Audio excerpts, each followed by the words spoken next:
Okay, morning asidi khitang nganna horamni minute mari mung nganna haidi kano to film gi matang da hangi na film do bo phajabro kamai to ge yeng bayong na bro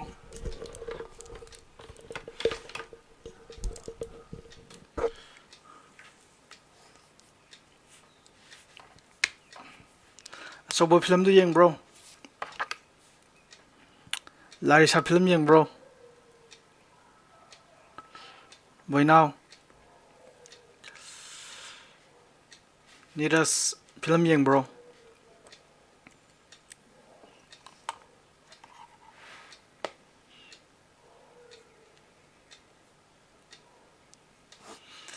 film phajabro aso phajabro Bidasagar film yeng bro phajabro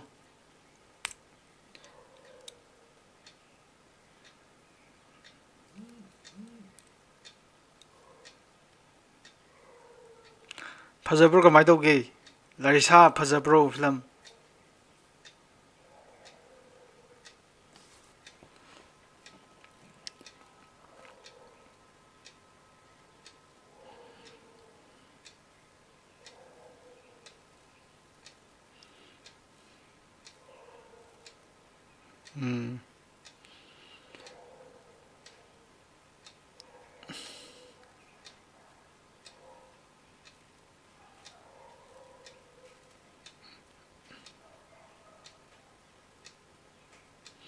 Niras nice sume anira yeng radi gyan ta adam ni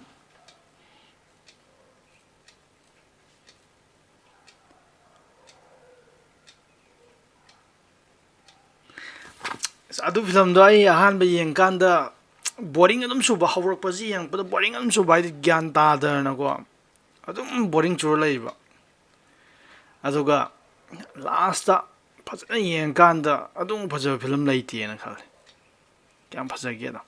last da kano di loi yeng ba kangu di khangam ni last ta hala kanda masanu pi do hanu lem ba do film yam phaja ne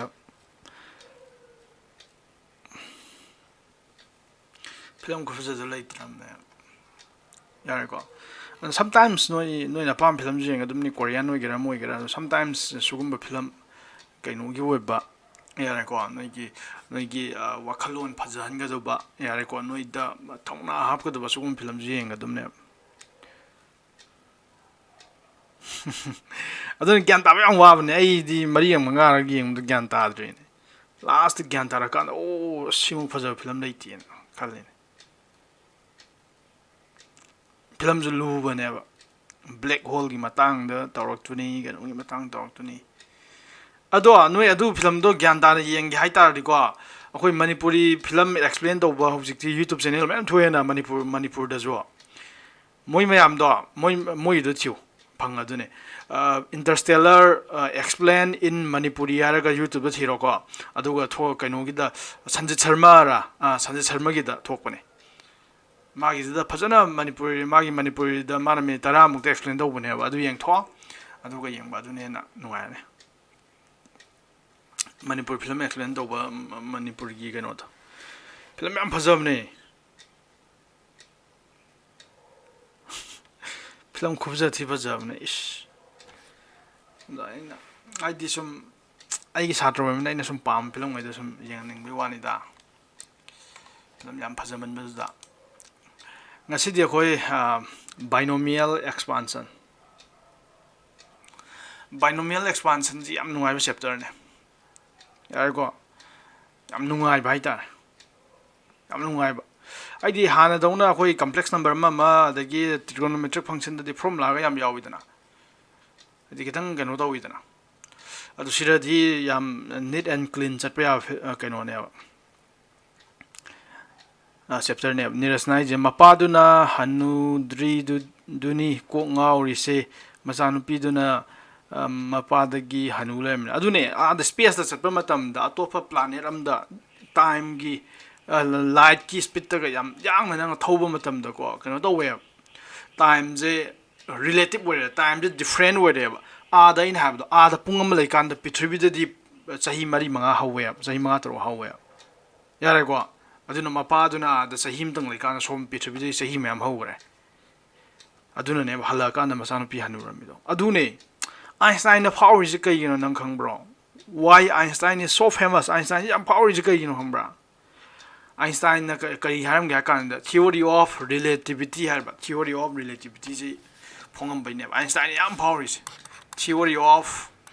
ꯑꯩꯈꯣꯏꯅ ꯄꯣꯛꯇ꯭ꯔꯤꯉꯩꯗꯤ ꯐꯥꯎꯔꯤꯁꯦ theory of relativity ꯁꯤꯅ ꯍꯥꯏꯁꯦ ꯑꯇꯩ ꯑꯝꯇ ꯅꯠꯇꯦꯗ ꯌꯥꯝ ꯂꯥꯏꯅ explain ꯇꯧꯕ ꯃꯇꯝꯗ ꯅꯪꯒ ꯅꯨꯡꯁꯤꯅꯖꯕ ꯅꯨꯄꯥ ꯅꯠꯇ꯭ꯔꯒ ꯅꯨꯄꯤꯗꯨꯒ ꯐꯝꯃꯤꯟꯅꯕ ꯃꯇꯝꯗꯗꯤ ꯈꯪꯕ꯭ꯔꯥ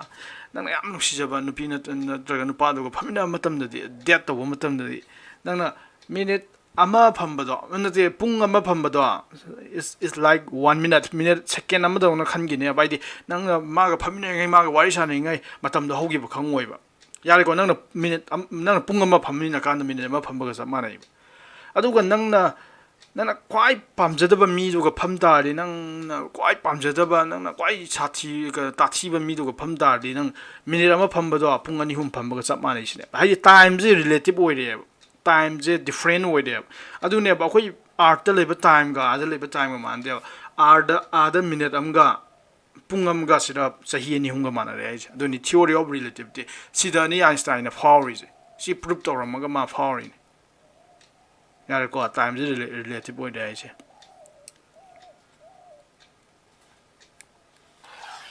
ꯌꯥꯔꯦꯀꯣ ꯌꯥꯝ ꯐꯖꯕ ꯀꯩꯅꯣꯅꯦ theory of relativity ꯍꯥꯏꯁꯦ ꯅꯣꯏ ꯍꯌꯦꯡ ꯀꯩꯅꯣ ꯃꯦꯊꯁ ꯐꯤꯖꯤꯛꯁ ꯂꯧꯔꯗꯤ ꯇꯝꯃꯛꯀꯅꯤ theory of relativityꯁꯦ ꯅꯣꯏ ꯀ꯭ꯂꯥꯁ ꯒ꯭ꯔꯦꯖꯨꯑꯦꯁꯟꯗ ꯌꯥꯔꯦꯀꯣ ꯕ꯭ꯂꯦꯛ ꯍꯣꯜꯒꯤ ꯃꯇꯥꯡꯗꯅꯦ ꯃꯄꯥꯗꯣ ꯕ꯭ꯂꯦꯛ ꯍꯣꯜꯗ ꯇꯦꯁꯔꯦꯛꯇ ꯇꯥꯁꯟꯗꯣꯏꯅꯦꯕ ꯑꯗꯨꯒ ꯃꯆꯥꯅꯨꯄꯤ ꯀꯥꯗ ꯇꯥꯁꯟꯗꯣꯏꯅꯦꯕ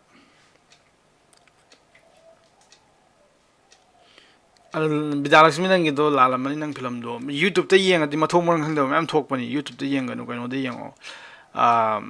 ꯀꯩꯅꯣꯗꯒꯤ ꯑꯩꯈꯣꯏꯒꯤ ꯇꯣꯔꯦꯟꯒꯨꯝꯕꯗꯩ ꯐꯖꯅ ꯗꯥꯎꯟꯂꯣꯗ ꯇꯧꯔꯒ ꯌꯦꯡꯉꯣ ꯑꯣꯀꯦ ꯉꯁꯤꯗꯤ ꯑꯩꯈꯣꯏ ꯑꯅꯧꯕ ꯆꯦꯞꯇꯔ ꯑꯃ ꯕꯥꯏꯅꯣꯃꯤꯌꯦꯜ ꯑꯦꯛꯁꯄꯥꯟꯁꯟ ꯍꯥꯏꯕ ꯌꯥꯝ ꯅꯤꯠ ꯑꯦꯟ ꯀ꯭ꯂꯤꯟ ꯅꯪ ꯆꯠꯄ ꯌꯥꯕ ꯆꯦꯞꯇꯔ ꯑꯃꯅꯦ ꯑꯩꯈꯣꯏ ꯌꯦꯡꯗꯣꯏꯁꯦ ꯀꯩꯁꯨ ꯂꯨꯕ ꯆꯦꯞꯇꯔ ꯅꯠꯇꯦ ꯏꯂꯥꯏ ꯂꯥꯏꯕ ꯆꯦꯞꯇꯔꯅꯤ ꯑꯗꯣ ꯍꯧꯔꯛꯇꯣꯏꯁꯦ ꯀꯩꯗ ꯍꯧꯔꯛꯀꯦ ꯍꯥꯏ ꯀꯥꯟꯗ ꯅꯪ ꯀ꯭ꯂꯥꯁ 8ꯀꯤ ꯀ꯭ꯂꯥꯁ 6ꯀꯤ ꯀ꯭ꯂꯥꯁ 7ꯒꯤ ꯀ꯭ꯂꯥꯁ 8ꯀꯤ ꯐꯣꯔꯃꯨꯂꯥꯗꯩ ꯍꯧꯔꯛꯀꯅꯦꯕ ꯀꯔꯤ ꯐꯣꯔꯃꯨꯂꯥ ꯅꯪꯅ ꯈꯪꯈ꯭ꯔꯦꯕ x + y ꯁꯦ ꯀꯌꯥ ꯇꯥꯏꯌꯦꯕ x + y whole square x + y to the power 0 ꯍꯥꯏꯔꯣ ꯍꯥꯟꯅ x + y to the power 0 ꯍꯥꯏꯇꯥꯔꯗꯤ ꯅꯪ anything to the power 0 ꯗꯤ ꯀꯌꯥ ꯇꯥꯏ ꯍꯥꯏꯒꯦꯕ 1 ꯇꯥꯏ ꯍꯥꯏꯒꯤꯕꯅꯦ anything to the power 0 ꯗꯤ 1 ꯑꯩ ꯁꯤꯗ ꯊꯝꯃꯒꯦꯀꯣ 1 ꯁꯤ ꯀꯩꯁꯨ ꯀꯥꯏꯗꯦꯀꯣ ꯑꯗꯒꯤ ꯃꯊꯪꯗ x + y to the power 1 ꯌꯥꯔꯦꯀꯣ ꯁꯤꯗꯤ ꯀꯌꯥ ꯇꯥꯅꯤ ꯁꯤꯗꯤ ꯅꯪ ꯈꯪꯉꯦ ꯑꯣ ꯑꯦꯅꯤ power 1 ꯀꯥꯕꯅꯦ ꯑꯗꯨ ꯃꯁꯥꯃꯛ ꯇꯥꯖꯔꯅꯤꯌꯦ ꯑꯗꯨ ꯑꯣꯏꯇꯥꯔꯗꯤ ꯁꯤꯗ x + y ꯇꯥꯔꯅꯤ ꯁꯤ ꯒ꯭ꯌꯥꯟ ꯇꯥꯏꯀꯣ okay ꯃꯊꯪꯅ x + y to the power 2 ꯑꯗꯣ ꯆꯦꯞꯇꯔꯒꯤ ꯃꯃꯤꯡ ꯕꯥꯏꯅꯣꯃꯤꯌꯦꯜ ꯍꯥꯏꯁꯦ ꯕꯥꯏ ꯍꯥꯏꯇꯥꯔꯗꯤ ꯀꯩ ꯍꯥꯏꯕ ꯕꯥꯏ ꯍꯥꯏꯇꯥꯔꯗꯤ ꯑꯅꯤ ꯍꯥꯏꯕꯅꯤꯀꯣ ꯕꯥꯏꯗꯅꯤ ꯕꯥꯏꯅꯣꯃꯤꯌꯦꯜ ꯍꯥꯏꯇꯥꯔꯗꯤ ꯅꯣꯏ ꯇꯝꯃꯝꯃꯅꯤ ꯀ꯭ꯂꯥꯁ 9ꯗꯔ 8ꯗꯔ ꯕꯥꯏꯅꯣꯃꯤꯌꯦꯜ ꯍꯥꯏꯇꯥꯔꯗꯤ ꯇꯥꯝ ꯑꯅꯤ ꯂꯩꯕ ꯑꯦꯛꯁꯄ꯭ꯔꯦꯁꯟꯒꯤꯁꯦ ꯕꯥꯏꯅꯣꯃꯤꯌꯦꯜ ꯀꯧꯋꯦ ꯍꯥꯏꯕꯗꯣ ꯌꯥꯔꯦꯀꯣ ꯑꯗꯨꯅꯤ ꯁꯤꯗ x ꯀ y ꯒ ꯈꯛꯇꯪ ꯂꯩꯅꯦꯕ ꯇꯥꯝ ꯑꯅꯤ ꯈꯛꯇꯪ ꯂꯩꯅꯦꯕ x + y + z ꯀ ꯍꯥꯏꯔꯛꯑꯣꯏꯕ x + y ꯈꯛꯇꯪ ꯍꯥꯏꯅꯦꯕ ꯇꯥꯝ ꯑꯅꯤ ꯂꯩꯅꯦꯕ ꯑꯗꯣ ꯕꯥꯏꯅꯣꯃꯤꯌꯦꯜꯗꯣ ꯌꯥꯔꯦꯀꯣ ꯕꯥꯏꯅꯣꯃꯤꯌꯦꯜ ꯑꯗꯣ ꯕꯥꯏꯅꯣꯃꯤꯌꯦꯜ ꯁꯤꯒꯨꯝꯕ ꯕꯥꯏꯅꯣꯃꯤꯌꯦꯜ ꯃꯌꯥꯝꯁꯦ ꯅꯪꯅ ꯄꯋꯥꯔ ꯀꯥꯔꯛꯄ ꯄꯋꯥꯔ ꯍꯥꯏꯔꯁꯨ ꯌꯥꯔꯦ ꯏꯟꯗꯦꯛꯁ ꯍꯥꯏꯔꯁꯨ ꯌꯥꯔꯦꯀꯣ ꯃꯣꯏꯁꯦ 0ꯁꯦ 1ꯁꯦ 2ꯁꯦ ꯄꯋꯥꯔꯅꯤ ꯅꯪꯅ ꯄꯋꯥꯔꯁꯦ ꯁꯨꯝ ꯍꯦꯟꯒꯠꯂꯛꯄ ꯁꯨꯝ ꯍꯦꯟꯒꯠꯂꯛꯑꯀꯥꯟꯗ ꯀꯔꯤ ꯊꯣꯛꯂꯛꯀꯦ ꯌꯦꯡꯁꯤ ꯁꯤꯅꯦꯕ ꯀꯃꯥꯏꯅ ꯇꯧꯔꯦ ꯑꯦꯛꯁꯄꯥꯟ ꯇꯧꯅꯤ ꯁꯤꯅꯦꯕ ꯑꯗꯨꯅ x + y to the power 0 D anything to the power 0 is 1 ꯑꯗꯣ x + y to the power 1 ꯗꯤ ꯑꯗꯨ ꯃꯁꯥꯃꯛ ꯇꯥꯖꯔꯅꯤ anything to the power 1 is that anything ꯑꯗꯨ ꯃꯁꯥꯃꯛ ꯇꯥꯏ ꯑꯗꯨ x + y whole square ꯗꯤ ꯀꯌꯥ ꯇꯥꯕ ꯁꯤꯗꯤ a + b whole square x + y whole square ꯅꯪ ꯊꯝ ꯌꯥꯔꯦ ꯀꯌꯥ ꯇꯥꯔꯕꯁꯦ ꯁꯤꯗꯤ ꯅꯪ ꯅꯤꯡꯖꯪꯉꯣ x square plus twice xy plus y square ꯁꯤ ꯒ꯭ꯌꯥꯟ ꯇꯥꯕ꯭ꯔꯣ ꯁꯤ ꯒ꯭ꯌꯥꯟ ꯇꯥꯍꯧꯏꯀꯣ ꯁꯤꯕꯨꯛꯇ ꯒ꯭ꯌꯥꯟ ꯇꯥꯕ ꯑꯗꯨꯝ ꯌꯥꯎꯒꯅꯤ ꯑꯗꯒꯤ ꯃꯊꯪꯅ x + y whole cube to the power 3 power ꯁꯨꯝ ꯍꯦꯟꯒꯠꯂꯛꯏꯅꯤ ꯁꯤꯗꯤ ꯀꯩꯗꯧꯔꯕ x + y to the power 3 ꯁꯤꯗꯤ ꯅꯪ ꯑꯝꯇ ꯌꯦꯡꯉꯣꯁꯦ x³ plus ꯌꯥꯔꯦꯀꯣ thrice x square y formula ꯅꯤꯡꯁꯤꯡꯉꯨ plus thrice xy square plus y cube 하이ꯕꯅꯦ 수마이나 야고 hauji hang ai question ke no kanda x plus y to the power 4 ga di kya hoy ni sine expansion do ka akoina tamak pa di 3 bo tang ni x plus y whole cube po adi x plus y to the power 5 ga di kya hoy ni sine Bharat labo Bharat nang yaw comment zom to birte kamai to no nang yaw di present har har ka dumni ai kamai khangni adagi ablis yaw di present har har ka dumni kamai khangni aina no yaw de do ai di no yaw dradi ai di keno da no aina group ki discuss group ki keno paw ai do rule paw ai do keno do ne ai do no gi abo warning number of warning da +1 point ka khatu ni ai 3 number of warning 3 ju dam dai tan thong ni ko ai di haite aina haibdo aina noi taini like tambir ni aduda aina haiba indradi aina haiba thawa yaudradi ai di takning de da sangai kan adu tanthok pa satru yaugre habdo adu noi la di project na ga dum yang la e khangna ba yare ko adu ni adu homework to do ko to du loi +1 point phang du ni yare adu na x plus y to the power 3 di kya da x cube plus 3 yare ko adu x plus y to the power 4 de koi khang de x plus y to the power 5 de koi tamdri यारे को अतुने सी सुमाइ सुम expand और binomial expansion है binomial expansion तो दे सी आता नहीं x plus y to the power 5 ना क्या आता नहीं to the power 10 ना क्या आता नहीं to the power n any number n Kasan गान क्या आता नहीं तो ने अदो हम पैटर्न नम यंग जे नंग ना यंग है coefficient में आम जे study तो से coefficient में आम जे some observation यंग से सिर्फ coefficient जाओ में आम जे त्यों ने सिर्फ coefficient 1 में सामने ले रहे अदो से x की मवांग ले coefficient जैसी 1 ने coefficient में आम मुने यंग को से y की मवांग ले coefficient जो 1 ने सिर्फ x square की मवांग ले coefficient जो 1 ने अदो सिर्फ दी x y है बताम जे ले coefficient जो 2 दारे सिर्फ दी 1 ने कनाम ले हमदे बगी से x की मवांग ले यंग जो 1 ने सिर्फ दी x square y की मवांग ले जो 1 ने असी जो क्या 3 ने बस 3 असी 1 अदो इताली ना उसी पैटर्न नमो उबरियों blank ने इडिंग है को blank ने इडिंग है coefficient गाते नहीं this is coefficient coefficient coefficient coefficient coefficient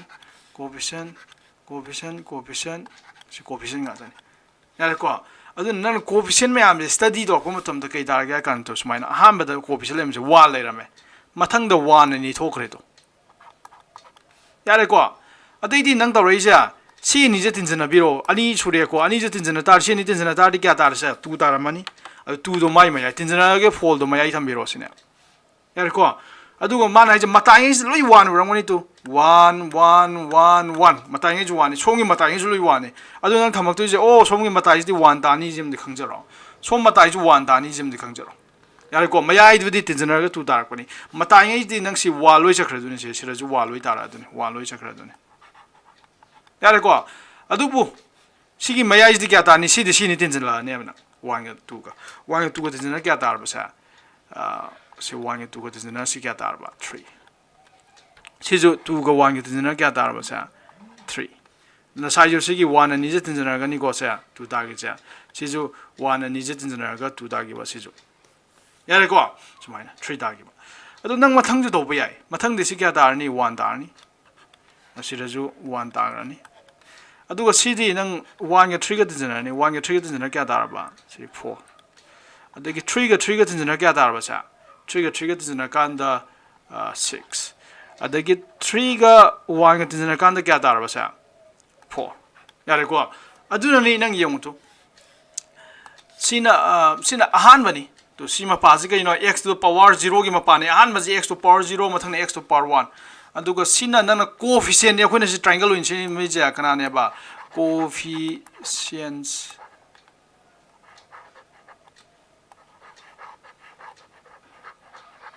coefficient यातनी से यारे को आइदि अदुगा सिना पावर है पावर के दरबा सिना अहान पावर ने अहान पावर ने 0 ओरे कांदा सिदा सखिने बा अनि सुबा पावर गनो मथंग की पावर ने x plus y to the power 1 काय नत्रो पावर ना 1 ओइबा मतमदा क्या सखिने पावर ना 3 इन द x as जाय को अदि पावर ना 2 ओइबा मतमदा से सखिने बा हम सब पावर ना 3 ओइबा मतमदा सी जे पावर ना 4 ओइबा मतमदा सी जे यारे को अदुना नि पावर ना 3 ओइबे जन द खंगसिने पावर 3 ओइबे जिंग को पावर 3 ओइबे चले पावर 3 ओइबे चले को अदु नन दियोने पावर 3 ओइबे तो x plus y to the power 3 है पावर 3 ओइबा तारे अदु तो ꯑꯍꯥꯟꯕꯒꯤ 1 ꯂꯧꯕꯤꯔꯅꯤ 1 ꯌꯥꯔꯦꯀꯣ 1 to 1 ꯑꯗꯨꯒ 1 into x 1 into x cube ꯌꯥꯔꯦꯀꯣ ꯑꯗꯨꯒ ꯃꯊꯪꯗꯤ coefficient 3 ꯅꯦ ꯑꯗꯨꯅ ꯅꯪ ꯁꯦ 3 ꯊꯝꯃꯩꯖꯦ 또 coefficient 3 ꯊꯝꯃꯩꯖꯦ 3 into x square y ꯑꯩꯈꯣꯏ ꯐꯣꯔꯃꯨꯂꯥꯗꯣ ꯀ꯭ꯂꯥꯁ 2 ꯀꯩꯅꯣ ꯇꯧꯈꯤꯕ ꯃꯊꯪ coefficient 3 ꯅꯤ 3 into x y square plus 1 into y cube ꯁꯤ ꯒ꯭ꯌꯥꯟ ꯇꯥꯏꯀꯣ ꯑꯗꯨꯗ ꯅꯪꯅ ꯁꯤ coefficient ꯗꯨꯅ ꯀꯃꯥꯏ ꯁꯦꯝꯅꯤ ꯑꯗꯨ ꯑꯗꯨꯃꯥꯏ ꯁꯦꯝꯒꯔꯦ ꯑꯗꯣ ꯁꯤꯒꯤ ꯁꯦꯝꯃꯁꯤ ꯅꯪ triangle ꯑꯣꯏꯅ ꯎꯔꯝꯒꯅꯤꯁꯦ ꯅꯪ ꯃꯈꯥ ꯇꯥꯅ ꯁꯦꯝꯗꯕꯁꯨ ꯌꯥꯏ ꯁꯤꯁꯦ ꯀꯃꯥꯏ ꯁꯦꯝꯗꯅꯤ ꯁꯤꯗ 1 ꯊꯝꯃꯅꯤ ꯁꯤꯗꯁꯨ 1 ꯊꯝꯃꯅꯤ ꯑꯗꯣ ꯁꯦꯝꯗꯔꯣ ꯁꯤꯅꯤ ꯖꯥꯟ ꯇꯤꯟꯖꯅꯔꯅꯤ ꯅꯪ ꯁꯤꯅꯤ ꯇꯤꯟꯖꯅ ꯇꯥꯔꯗꯤ 5 ꯇꯥꯔꯦ ꯁꯤꯅꯤ ꯇꯤꯟꯖꯅ ꯇꯥꯔꯗꯤ ꯀꯌꯥ ꯇꯥꯔꯕ 10 ꯇꯥꯔꯦ ꯁꯤꯅꯤ ꯇꯤꯟꯖꯅ ꯇꯥꯔꯗꯤ ꯀꯌꯥ ꯇꯥꯔꯕ 10 ꯇꯥꯔꯦ sini tinjana tadi kya tarba sa 5 tare sumaina mathang mathang semakpa ya yar ko triangle la so bomo ure na si jibo khoi kai gya kan Pascal'S triangle ga we Pascal'S triangle ji yek ba hi ga dron ta haina ro ne Pascal'S triangle je yek ba ni ko sumai mathang mathang nangi triangle du gi kaino du di nang somgi side ani du di ga du ba 1 1 loi tham tare duga manung du di tinjana ga mathak ki ani tinjana thamak do si jibo Pascal'S triangle ga Pascal'S triangle je kadi na sin wa kan da coefficient mayam du na sa bane ba to si gi je ado nang na tu si 3 gi mapa du ni ai na hoji to gi do ado itari na hoji nang pattern namju ure kari pattern oi nang na sri yang pa matam di yong tu x ki power je 3 hoi jang x ki power 3 x plus y whole cube tani ko yang je x ki power kya tai 3 kwai sa power ni x power 3 ai je sira ka ba power du ni adu mathang de x ki power de kari hong ba lai x ki power handarak pani ama handarak pani si ahan batam de x power 3 lai re mathang dam de ga dawe mathang dam de x ki power je 2 de lai ha handar re ba mathang dam de na mo kai dawe x ki power je 1 de lai tu x khadang ni sai x ki power 1 mathang dam de ga dor ba x ki power 0 ni ai am ta thamak tri x to power 0 di 1 na tro adu x to power am ta thamak tri de adu nang u dui ja si ahan ba oi ba x ahan ba tam oi ba x ya kador ba nang na mathang chatpa khuding gi expansion tor ba sumaina sandu mathung da mathang lak ba khuding gi magi power je khwai chaw bana ahan ba 3 oram ngani aduga amamam sumhandar kane gyan dai ko aduga nang na in other kano da yeng matam da y di yong kan da kai thole me y da di henkat le ram me y ji ngo sira ahan ba tam da di y yaw bra yaw de ai di 1x cube ba bane ado 1x cube y to the power 0 hai ba sa mane y to the power 0 di 1 tai da anything to the power 0 1 tai ai di y yaw de ha bane hai ba to the y power 0 hai ne mathang da y power kya ta ken te ne y power 1 la to y am khatang yaw y power 1 ado y di henkat le ba mathang ga dor ba y power 2 mathang ga dor ba y power 3 y power 3 sub da le pani ka yinoi kan da sira x plus y whole cube ne power 3 le ko dum ne adu itani nang na si uri pattern je keno pattern ani ne coefficient mayam si 1 3 3 1 ai je kana na pi ga kan da Pascal'S triangle da leiri ba value du na pi ba coefficient mayam je aduga kari observation amazu ugi haba matam da nangi x to ahan ba tam oi ba x ra x plus y whole cube oi ni ko sa x to ga do x power do sum achauba khwa achauba 3 je oi ma sum amamam sum handare aduga y power je na khwa ya pick pa 0 oi ramani aduga sum henkala ga 3 de loi ne yare go atopo observation amju yengo ba si nang power me am kano maintain dong ne ba ai si ja homogeneous oi ne homogeneous noi class 9 10 da mani science homogeneous solution ai ta ri sang chap mana ba magi quantity je sab mana na sai thole ba pham khuji makta si ju homogeneous oi haibe thadi kaino sira power kya lai si ahan matam je power kya lai power 3 ne x to power 3 asim badang ni power 3 adagi ani suba tam da ju power kya lai ani suba tam da lai du je x to power 2 lai re y da power 1 lai re adu ta de power je pull up na hai tar di ke dor ba si tam da power 3 lai hai ne x to 2 ma y da x to 2 ma y da 1 ma adu 3 sira ju ahum suba tam da ju diong mai power kya lai yong power je degree hai da re power de degree gong ni na khoi mes da x to 1 y da 2 adu ta di tinjana kan da 3 adu sira ju y to power 3 power plus 3 dai ba adagi nangi ahan matam se gi makok si ju x plus y to the power 3 adu ta di degree na tra power je is same everywhere yara ko sama yom phang gu de mak da adu na khoi si kari ko ya ba homogeneous foi ba ko ya gandai ko homogeneous foi ba ko ya aduna nang no uri je observation ai hanjan de ha ko observation ahum ni hauju ba du uri je coefficient mayam jena Pascal'S triangle na pi aduga nangi x ki power jina achoubo ramdagi 0 dagi sum amamam tar sum 0 do loisani adu y ki power jina kwai pik pa 0 ramdagi sum sum hengkalaga kwai achoubo do loisani aduga tam yam je moi ki power natraga degree je sap manai homogeneous hoigani yare ko aduga next na sigi power 3 oiba matamda x plus y to the power cube by ni ko koi tawre je x plus y to the power cube asu oiba matamda nangi expansion tawrakpada je expansion right tawre je expansion ni ko thugai pani ko expand south thok pani ko expansion tok bada tam ke athok lai how many times tam ke athok ke tam mari thok lai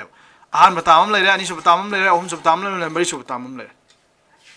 aduni si pattern je loi mana na illeba nang sina jon thi yeng na se nanti x plus y whole square ani su bje dan thi yeng sine to sira 2 lai tro to power 2 na tro aduna ni tam je ke dor ba ama ani ahum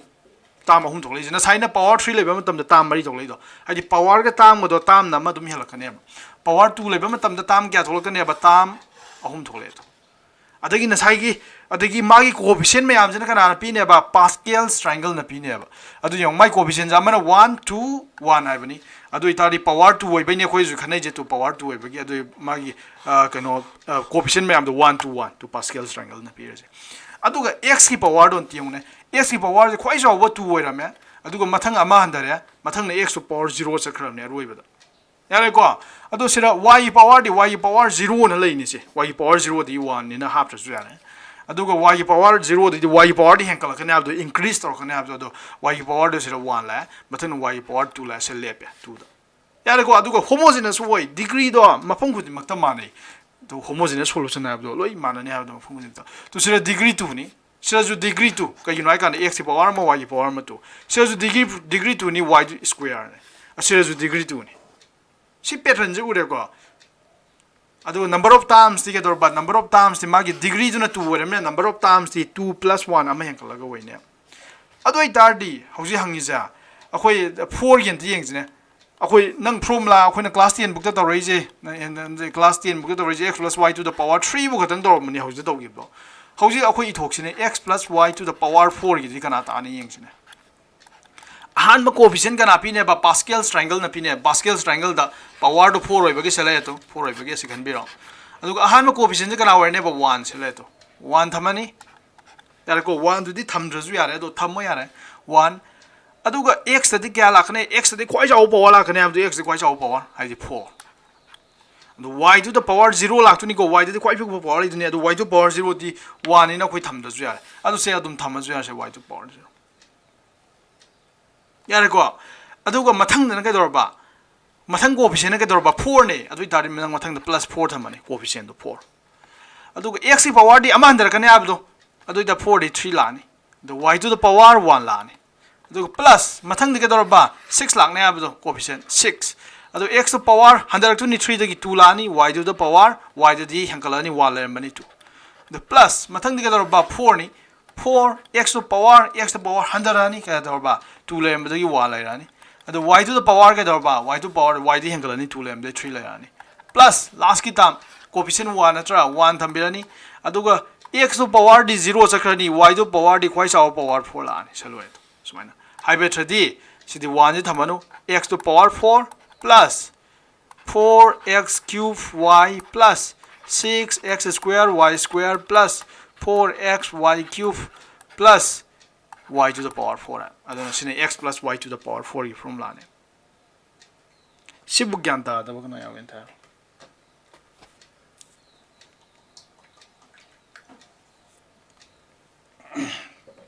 gyanta bra ta tabran tharo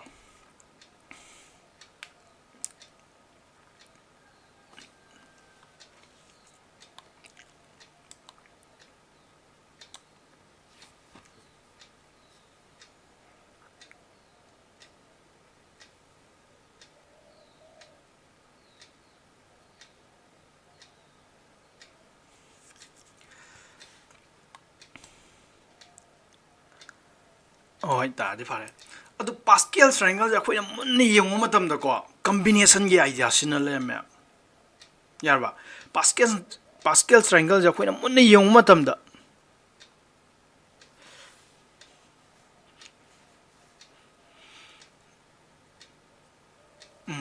Pascal'S triangle ja khoina munni yeng matam da ko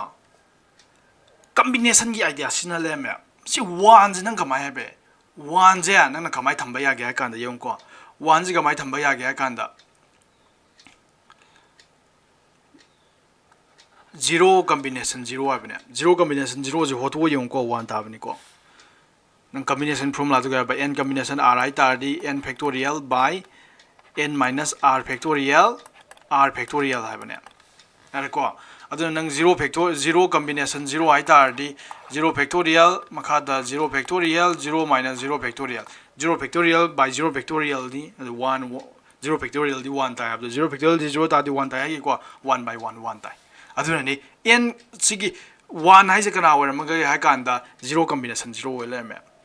adu ga sigi 1 hai ju ka mai ne iba ya ra ki hai kan da nang ko sumaina 1 combination 0 we le me 1 combination 0 je kya da gi 1 taram gani ko 1 combination 0 je nan ta hole yong 1 combination 0 1 tamak pa 1 combination 0 je 1 factorial aduga 1 minus 0 factorial 1 factorial by 1 factorial dum ta duram ni 1 ta ni ko adu sira ju ge dor ba 1 hai ji nan ka mai thamba ya ge kan da 1 combination 1 na thambe 1 combination 1 ju 1 ta ba ni ko adi akhoi na combination daw gi do mathak makha sap mana ta di ai di n combination n je adum 1 ta ya ba do yari ko n combination n je adum 1 ta ya ba do aduga n combination 1 ju adum 1 ta ya ba do yari ko si do gram ne aduna ni aina 1 gi mahutta si thamai je adu sigi 1 je nang ka mai thamak ya ga kan ahum su ba 1 je nang na ka mai thamak pa ya ga kan da ahum su ba 1 je 2 combination 1 na thamak pa ya 2 combination 1 jo hoto yong ba 2 ta 1 ta ba ne adu si ju ga dor ba 2 combination 2 na thamak ya ne sorry 2 combination 1 2 combination 1 di 1 ta de ko I'm sorry for this 2 combination 0 ai ba 2 combination 0 je yong ba 2 combination 0 je yong ba ai aina je la le n combination 0 ai ba ni ko n combination 0 je 1 ta ai ba ni 2 combination 0 je yong ba 1 ta ba ne si jo adagi sigi 1 hai ju 2 combination 2 na thamba yai ba 1 yar ba 2 combination 2 ju 1 ta ba ni ko 2 combination 0 ju 1 ta ba ni aduga sigi 2 ji kana wa ma ga ka nang pattern ji kan 2 combination 1 we le me 2 combination 1 je 1 ta ba 2 ta ba ni high bet di attempt jana te da nang gi Pascal'S triangle yaw ri ba coefficient me yam ja kana gi khuthang da sadok pa ya ga kan da combination gi khudang da sadok pa ya le me yar ko high bet di nang ni yong tu sina power 2 we ba matam da ai power 2 ai ta de si x plus y to the power 2 gi ni ko x plus y to the power 2 ai kan da ahan ma coefficient do 1 ka you know kan x plus y whole square na x square plus twice xy plus y square hai ba ne ba ai coefficient do 1 2 1 hai ba ne ba adu ni sira 1 2 1 2 1 na se ta nei je yare ko adu da ahan ma coefficient 1 hai do kanam to ram je ba 2 combination 0 we le me adu 2 hai di kana no nang gi power do ne ba adu combination 0 0 da ge dum start to ro ba 2 combination 0 ani so ba coefficient do kana we ne kan 2 combination 1 ai 2 du di lenga roi dam ni mathaki 2 combination loi ku 2 combination je 2 du di lenga roi dam ni lenga is kai no ai kana makha gi ne makha gi 0 1 2 smain to sala khane 0 1 2 2 book sala 2 ba kai no ai kana power 2 lai ne adu sama nei sira power 3 gi x plus y to the power 3 gi da yong tu si je ka ne ba 1 je kana war mani 3 combination 0 we le mani 1 je 3 combination 0 element se 3 combination 0 element sigi 3 je kana element ne ga 3 combination 1 element ai 3 combination 0 3 combination 1 mathang ji 3 combination 2 element se mathang ji na 3 combination 3 element smai sat le ha aduna high bet game tana te da nangi Pascal'S triangle ja akoi kaino in terms of combination gi khudang da ju khoina i thok ma ya le me ha ba ni da ado yang tang khai ko do Kemar no kitang jitu kitang confuse lam be da am kata ke Pascal'S triangle je kya da is 1 thambiro so sin is din na se 2 thamani so 1 thambiro sin is din na se 3 thamani se 1 2 ga se 3 thamani adu ga left se 1 1 thama sin is din na kya da ba se 4 da ra sin is din na kya da sin din na kan da 6 da ra sin is din na kan da 4 da ra aduga koi side di 1 adum thambiro do sira 1 sida 1 yare ko ada sini tinjana tadi 5 tare sini tinjana tadi 10 tare sini tinjana tadi 10 tare sini 4 go 1 tinjana tadi 5 tare adi mathak geni tinjana ma yai tham ko duni ko adu sidi 1 tare sidi 1 tare smai sum jakim ne ba adu sina ahana power 0 gi ne ba sina power 1 gi sina power 2 gi sina power 3 gi sina power 4 gi smai jakim ne adu da khoina phangai se kem tan hatia da power 0 gi di 0 combination 0 leira adu power 1 gi di sika im tan hatia ba 1 combination 0 de horo mathang na kara hoine ka na 1 combination 1 no haune sidi power 2 ina trani sub jadu na 2 combination 0 de hobiro adu mathang di 2 combination mathaki 2 ngai du di hongoi ko 2 combination 1 0 de 1 la adu ko 2 combination 2 sum power do henkalo sine sidi ka tar ba sidi 0 1 2 2 na se legere ko sine 3 ma pa ne is wala sine 4 ma pa sine 5 ma pa ne ko sine 3 ma pa 3 na tra do 3 combination 0 ai ne 1 ai je adu 3 is a 3 combination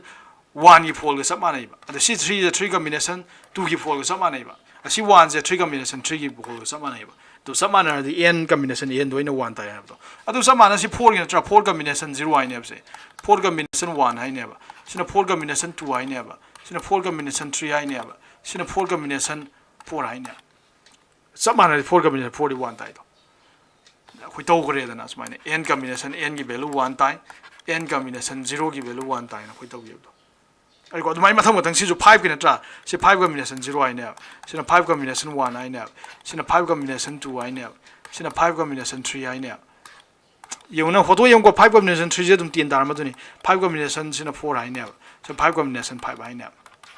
na photo yeng jin si tin dar ran tieng jin 5 combination 2 di kya dar ba 5 factorial by 5 minus 2 factorial into 2 factorial hai bana 5 factorial di 5 into 4 into 3 factorial thamo 2 factorial di 2 tare into 5 minus 2 di 3 factorial tare si kakthana re 3 factorial 5 na 3 factorial tare ko adu itar di 2 na 2 to r4 adu 5 to 10 tare ji sume ko aduna in terms of combination the ibe yare na combination the ira car di na sai gi si gi angang ja si gi khoina x plus y to the power si x plus y to the power 4 gi sa do khibni ko kaya tara ne ka na 4 ma pa gi do ro si ja kaya tara ne ha kan da 1 hai je nang kamai ra pa ya ga kan da 4 combination 0 hai bne han ma coefficient ani sub de kya aware ne ba 4 combination 1 4 mathakti 4 adum wari combination gi makha do di sum sum henkalo ab do si 6 ay angang ji kana wari ne ba 4 combination kya wari ne ba sa 2 wari ne ba si gi 4 ay angang je 4 combination 3 wari ne ba sina 4 combination 4 wari ne si gyan dai ko adoi dari hoje akhoi na hangi wa hang ji gari no si am the easy ne se am the easy ne x plus y to the power 5 can the easy ne se x plus y to the power han ba coefficient do kana wari ni 5 combination 0 or ni yari ko yani ko adi power 5 or ni 5 combination 0 do my coefficient or ni adu ko x the power kya ka kane x the khoi cha power ka kane y the khoi people power 0 ka kane plus 5 combination ani suba coefficient di 5 combination 1 pi ra ne yari ko mathaki 5 di hongwai makha gi henkala kane ab sum the x the power x the power jama andara ni 4 yari ko the y the power 1 plus 5 combination 2 x to power kya tar by x to power say 3 handarani y to power 2 plus 5 combination 3 lani x to power 2 lani y to power 3 lani plus kya tar ba 5 combination 4 x to power 1 lani y to power 4 lani plus 5 combination 5 x to power 0 lani y to power 5 lani si kya dai go do itari photo ji 5 combination 0 di photo ju yare 1 ta duram ne adi makha da 0 leitar badum combination do 1 ta have do adi n combination 0 1 tai n combination n 1 ta have do the n jo ning boy je makha 0 to wait ta di 1 adu 1 is ra 1 1 adu tham da ju yare 1 di adu ga y to power 0 ju 1 ni 1 tham da ju yare x to power 5 ko tang ta ore se han ba plus 5 combination 1 di kya ta ne 5 combination 1 in a whole yang 5 factorial by 5 minus 4 factorial yare go aduga 4 factorial asidi 5 into 4 factorial by makhaji di 4 factorial taure sorry si 1 factorial ha ga dum ko sila si gaksana 5 tar si 5 taure 5 x to power 4 y to power 1 and go plus 5 combination 2 mu yang 5 combination 2 y tar 5 factorial 5 minus 2 factorial aduga 2 factorial hai see the 5 into 4 into 3 factorial by 2 factorial 2 dum ta jare 5 minus 2 the 3 factorial 3 factorial ka than 2 na se 10 tar na sai 10 ta gi 10 x cube y square plus 5 combination 3 di kya tar ni 5 combination 3 di 5 combination 3 di kya tar ni se 5 factorial by 5 minus 3 factorial aduga 3 factorial formula do palak pani ko se kya tar ba 5 into 4 into 3 into 3 factorial utambiro makha 3 factorial lai bani aduga si 3 factorial into 2 factorial 5 minus 2 di 2 factorial si ka thana re yare ko 2 factorial di 2 tai 2 na muka ga sira 2 adu ita di 5 to the 10 10 x square y cube plus 5 combination 4 je ngo ba asi 5 factorial tar ma duni ko 5 value 5 tar ma duni se x y to the power 4 plus 5 combination 5 to 1 tar ma ni yare ko 1 adu ita ji ge dor ba 1 ni tham da ju yare y to the x to the power 0 is 1 tar adu y to the power 5 sumaina singam ga don tar ro se singam godon taina ro sumaina aina power x plus y to the power 6 hai kan hot ngam godo sibaw binomial expansion ai just mine x plus y yom matam da any power ka matam da nang na expand kamai tor khane ab ngam godon taina ro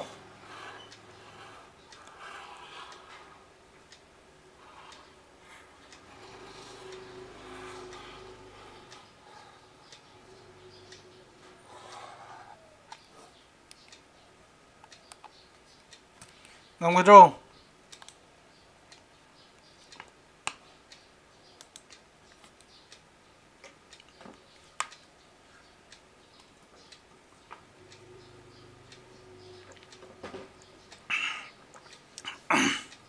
amni ko asle howjik general tang mi talk se asira 5 na khoi do 4 in 3 gi dog gibne do any power n garam tardi x plus y to the power n garam tardi si rai lai asai 5 way kan 5 combination 0 y gibne nang sir ka ne n combination 0 la ne yare ko adu x to power x di khoi chau power ka hoy bu n la ni y di power ka ka ne ba 0 plus irai lai na sra si jam jam po ne n combination kya se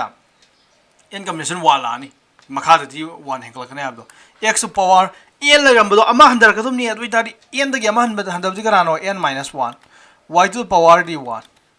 si yan dai ko plus n combination 2 x to power n minus 1 la mani adu ama handar du ni adu ita di x minus n minus 2 yare ko adu y to power 2 plus n combination 3 x to power n minus 3 la ni sum mathang ama handar wa bani adu y di hengkal wa bani y to power 3 sum sa khare do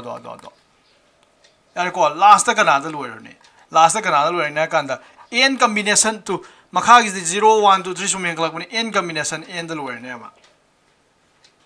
yare ko adu x ki power di kya da loir ni x ki power di sum handar bani x to power n n minus 1 sum ma di last 0 sa khra do ne 0 yare ko adu y to the power di kya la ni y da di sum hengkal bani khoi chau power n da loi do ne sigan dai ko kesulu de ko gyan dai sigan dai adu ita dia khoi object si sang ni bizim akhoi mes da di I know always time have akhoi sang ni sumam pam de akhoi ti na ina honar ka ne adu na nangi x plus y to the power n je kya tara kya kan da summation symbol sin na x summation ai tari kya ba sigma symbol sin na ga si symbol noi hanu urabo noi class 9 da du ram be sin ai tinjanari ai ne sinai je si je kai haine ba noi hana thengram da bangang yom jai ko se summation ai ne symbol ji ba ming di sigma ka we do man haining is kai noi kan da summation ai bane summation tinjanari ha bane ai de mathang tinjanari akoi tinjanari je ti yong ne mathang tinjanari to se ahan ba tam ani sub tam om sub tam mari sub tam mathang tinjanari tro tinjanari yare ko tinjanari adu tinjana bu bu khoina samne gi ai ta ri asi symbol sin ne asina je summation na ba ai tinjanari ba tinjana bje khoi kai de kai bu tinjana ma tam jida khoi yeng je ko khoi de yaw je ahum ni c ne adi combination ne x 하이범네 y 하이범네 아두 탐지 시라 c 하이범네 x 하이범네 y 하이범네 아두다 홍더바 앙 매암 야우리버시라 센스 우더바 홍더바 kana hongde nang si tam khudi makti yong ba ahan batam ani su batam ahum su batam mari su batam aroi batam yong ba sigi mathaki sigi mathak ta lay angang ji so hong da men jiong en na dum lay bane adu na hong da bangang ji nang dum se thambi ya re ba ma di hong de ba gyan da bro hong de ko adu ga hong yang ang ai jieng je ba adu ga mathang kan wa ju hong de selai je n mathang di n minus 1 n minus 2 n minus 3 sa sab 1 ba to n hai ba pot se di hong de yang ko ai se nga ko phajana ya ke chawji gi do c sorry n combination makha da dei kana hapak no khang de asi hong da bai tham bani mathang x da di x to the power n minus 1 n minus 2 n minus 3 de sakhi adu n ji di hong de aduna n minus haraga hongduri du di se thamak ko ai khangde ko se thamak tuni adu thamgi je base hongdui do kana no khangde thamgi je do n di hongdri na khangya adu y di hongai y di kamai y to power 0 y to power kya tar ba 1 y to power 2 y to power 3 as di hongai adu hong mangai je kamai no hongi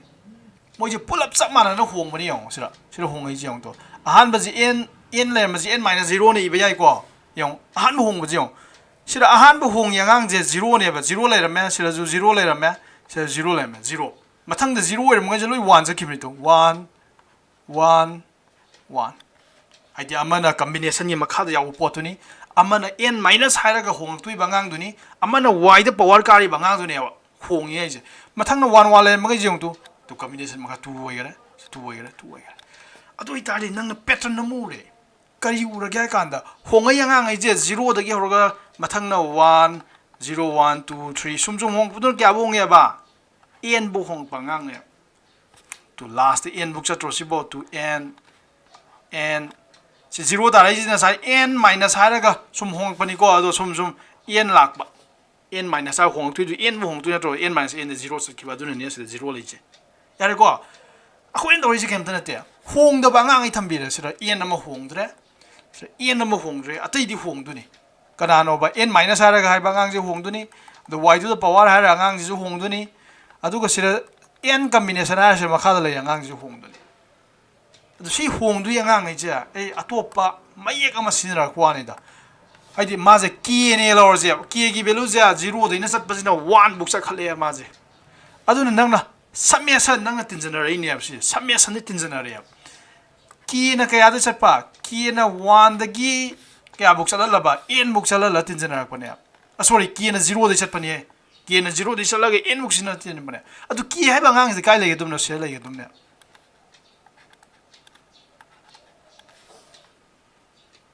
yar go sina hai je kem tana te ba nang atai di hongaroi ki gi value do han da 0 hapo aduga samyasan na ji ka dor ba tinjana biro aduga mathang dadi mathang tinjana mathang dadi mathang tinjana tuni mathang tinjana mathang dadi ke gi value ke apakane ba 1 apakani aduga plus thambiro mathang dana ke dor ba ke gi value 2 apakani aduga plus to biro do mathang plus to biyo ka ya da loyo ba do ki value na n yo da loyo aduna anyone mina haram matam da x plus y to the power n ham tari nang kamai irane ba samyasan adi sang na sira sang ni ba do sigi samyasan haiba ma haiba symbol sinar ga itin tin iya isina adi n combination k biro adu x to power n minus k biro y to the power k biro adu k je kai di kai se kya 0 from 0 till n book sat pa pone adu na sang ni du smai ni bon adu nang si symbol asar si je kitang lutak to wi nai dari sin na zui nang sin na zui go si symbol je just si di smai ni ba yai do tam ba ni do nang na hena pamja ba hena intuitive boy ba nang da hena kano itil bi bangam ba hena khang ba hena irai lai ba nang gi sang jara ju si dum sin na ga kan si dum sin na ba si di just smai na lai na ba ni gyan da bron ta ro na hot pa yai si ma du hot pa yai so remember gyan ta bro si jibon ta ro si gyan ta de khoi special case khara ta ro ga question ho ja sigma yaudaba posinabu hena gyan taramgani ado nang na pambam sina ba yai ado ayamana sigma yaudaba pose dum sina yare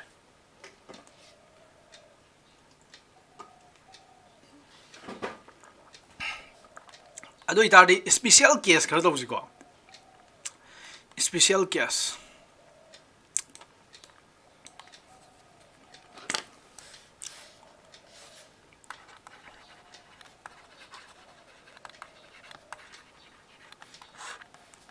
akoi leije kai ne ba x plus y to the power n I tar di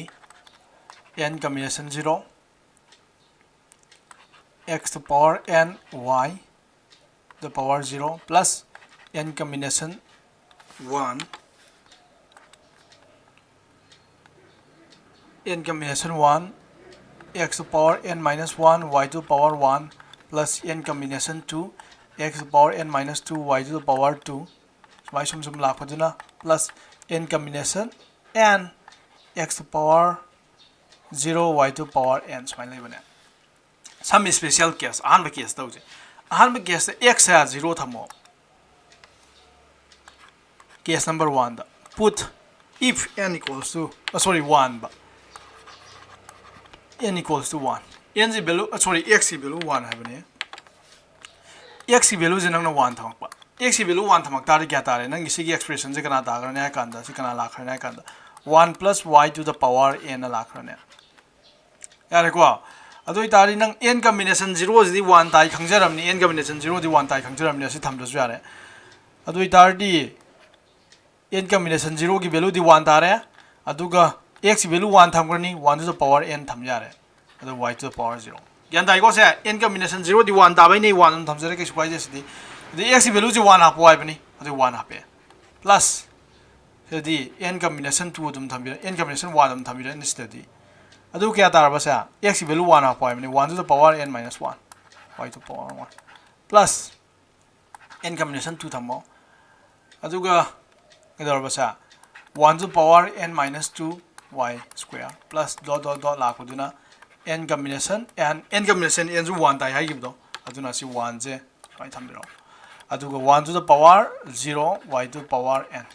yare ko aduna therefore nangi 1 plus y ne hek leram tarba to the power n si kari ga sab mana ya kanda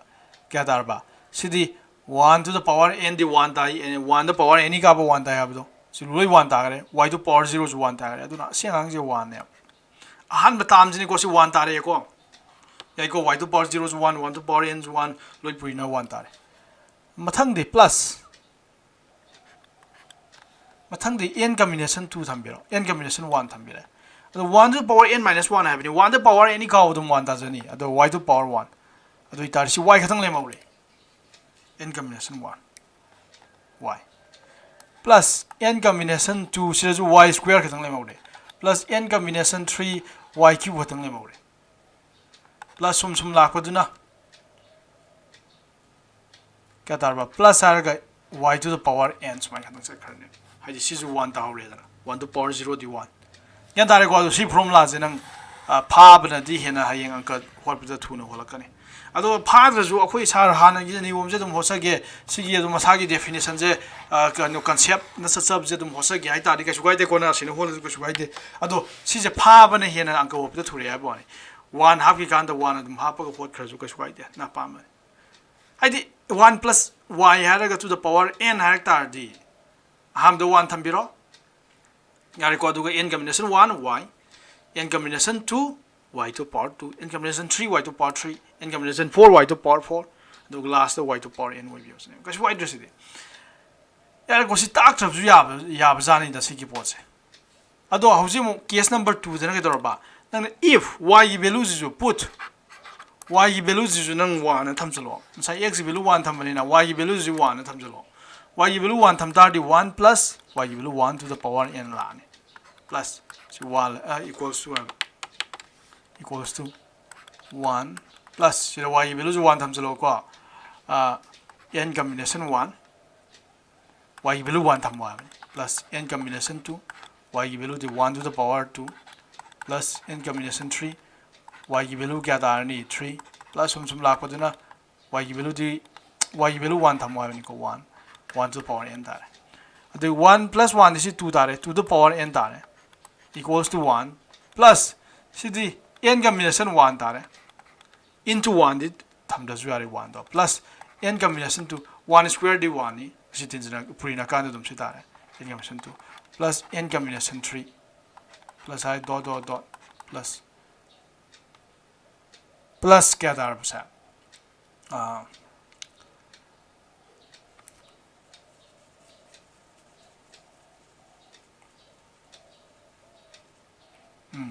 plus I want to power n di tum want ta yare ko sitare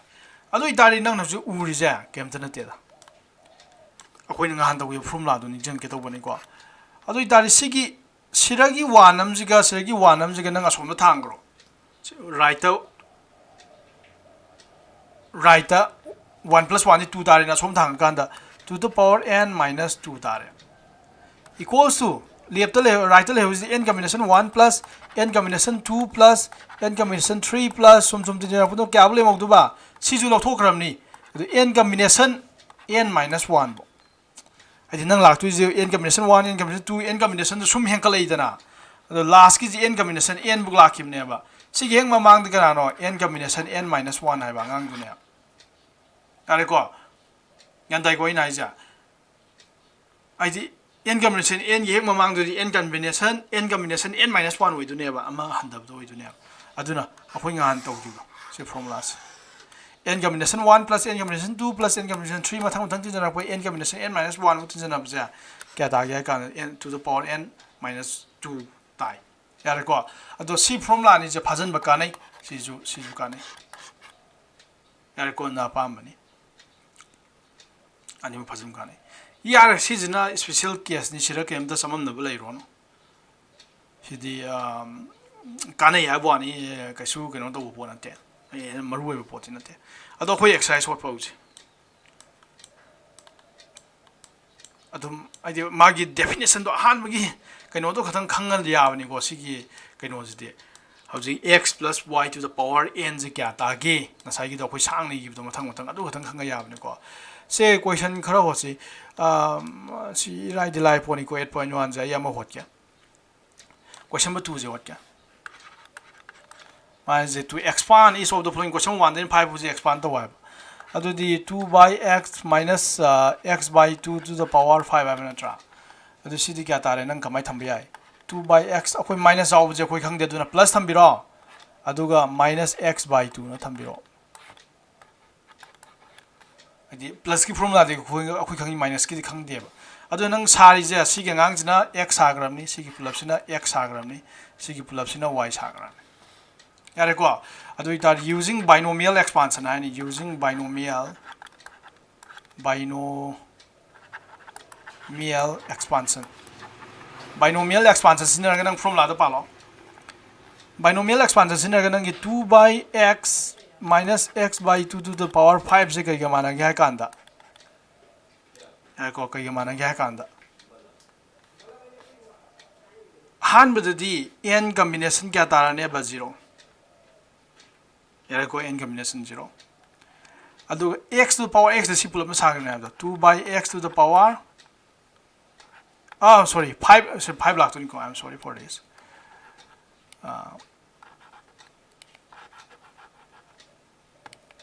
ID 5 lakh when 5 combination 0 lakh to ne aduga x e to the si 5 la ni si the highest power la have do khoi chau power the magnus mandar to ni aduga y have that the minus x by 2 ja si the power 0 la ne yare ko si kan tai ko the 5 combination 1 la ni yare ko aduga do ba sa 2 by x the power 5 lem jan ni 4 lakh ni aduga do ba sa minus x by 2 to the power kya la ni sa 1 la ni sa the 5 combination 2 la ni aduga si 2 by x to the power 3 la ni aduga minus x by 2 to the power 2 la ni mai di sum henklo have do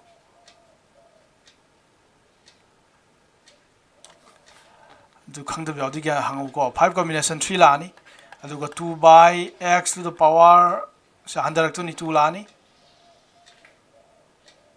yare ko aduga minus x by 2 to the power kya la ni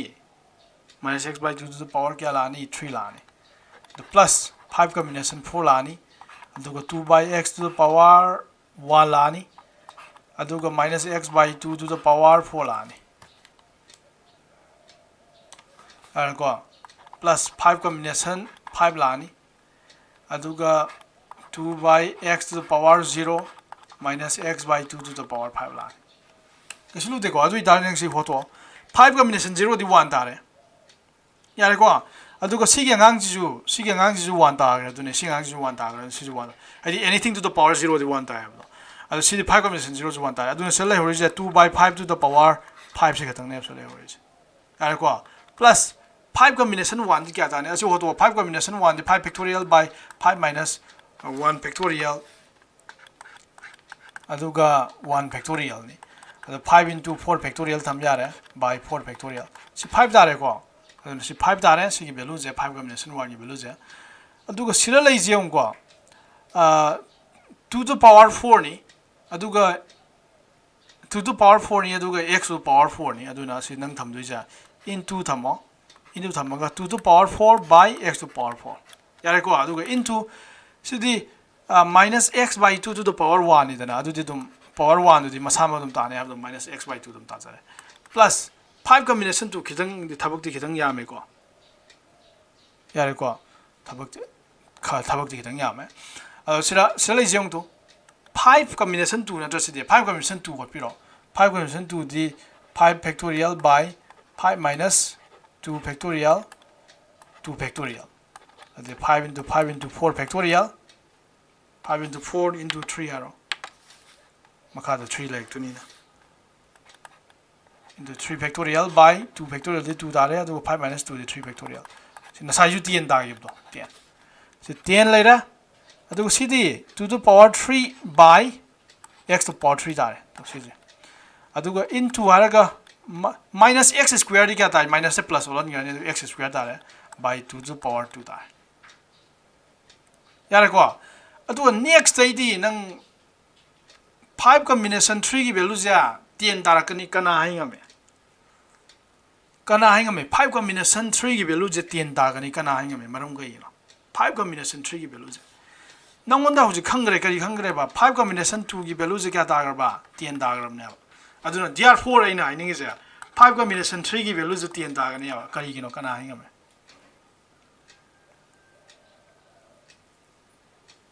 maram ga yino kana haingame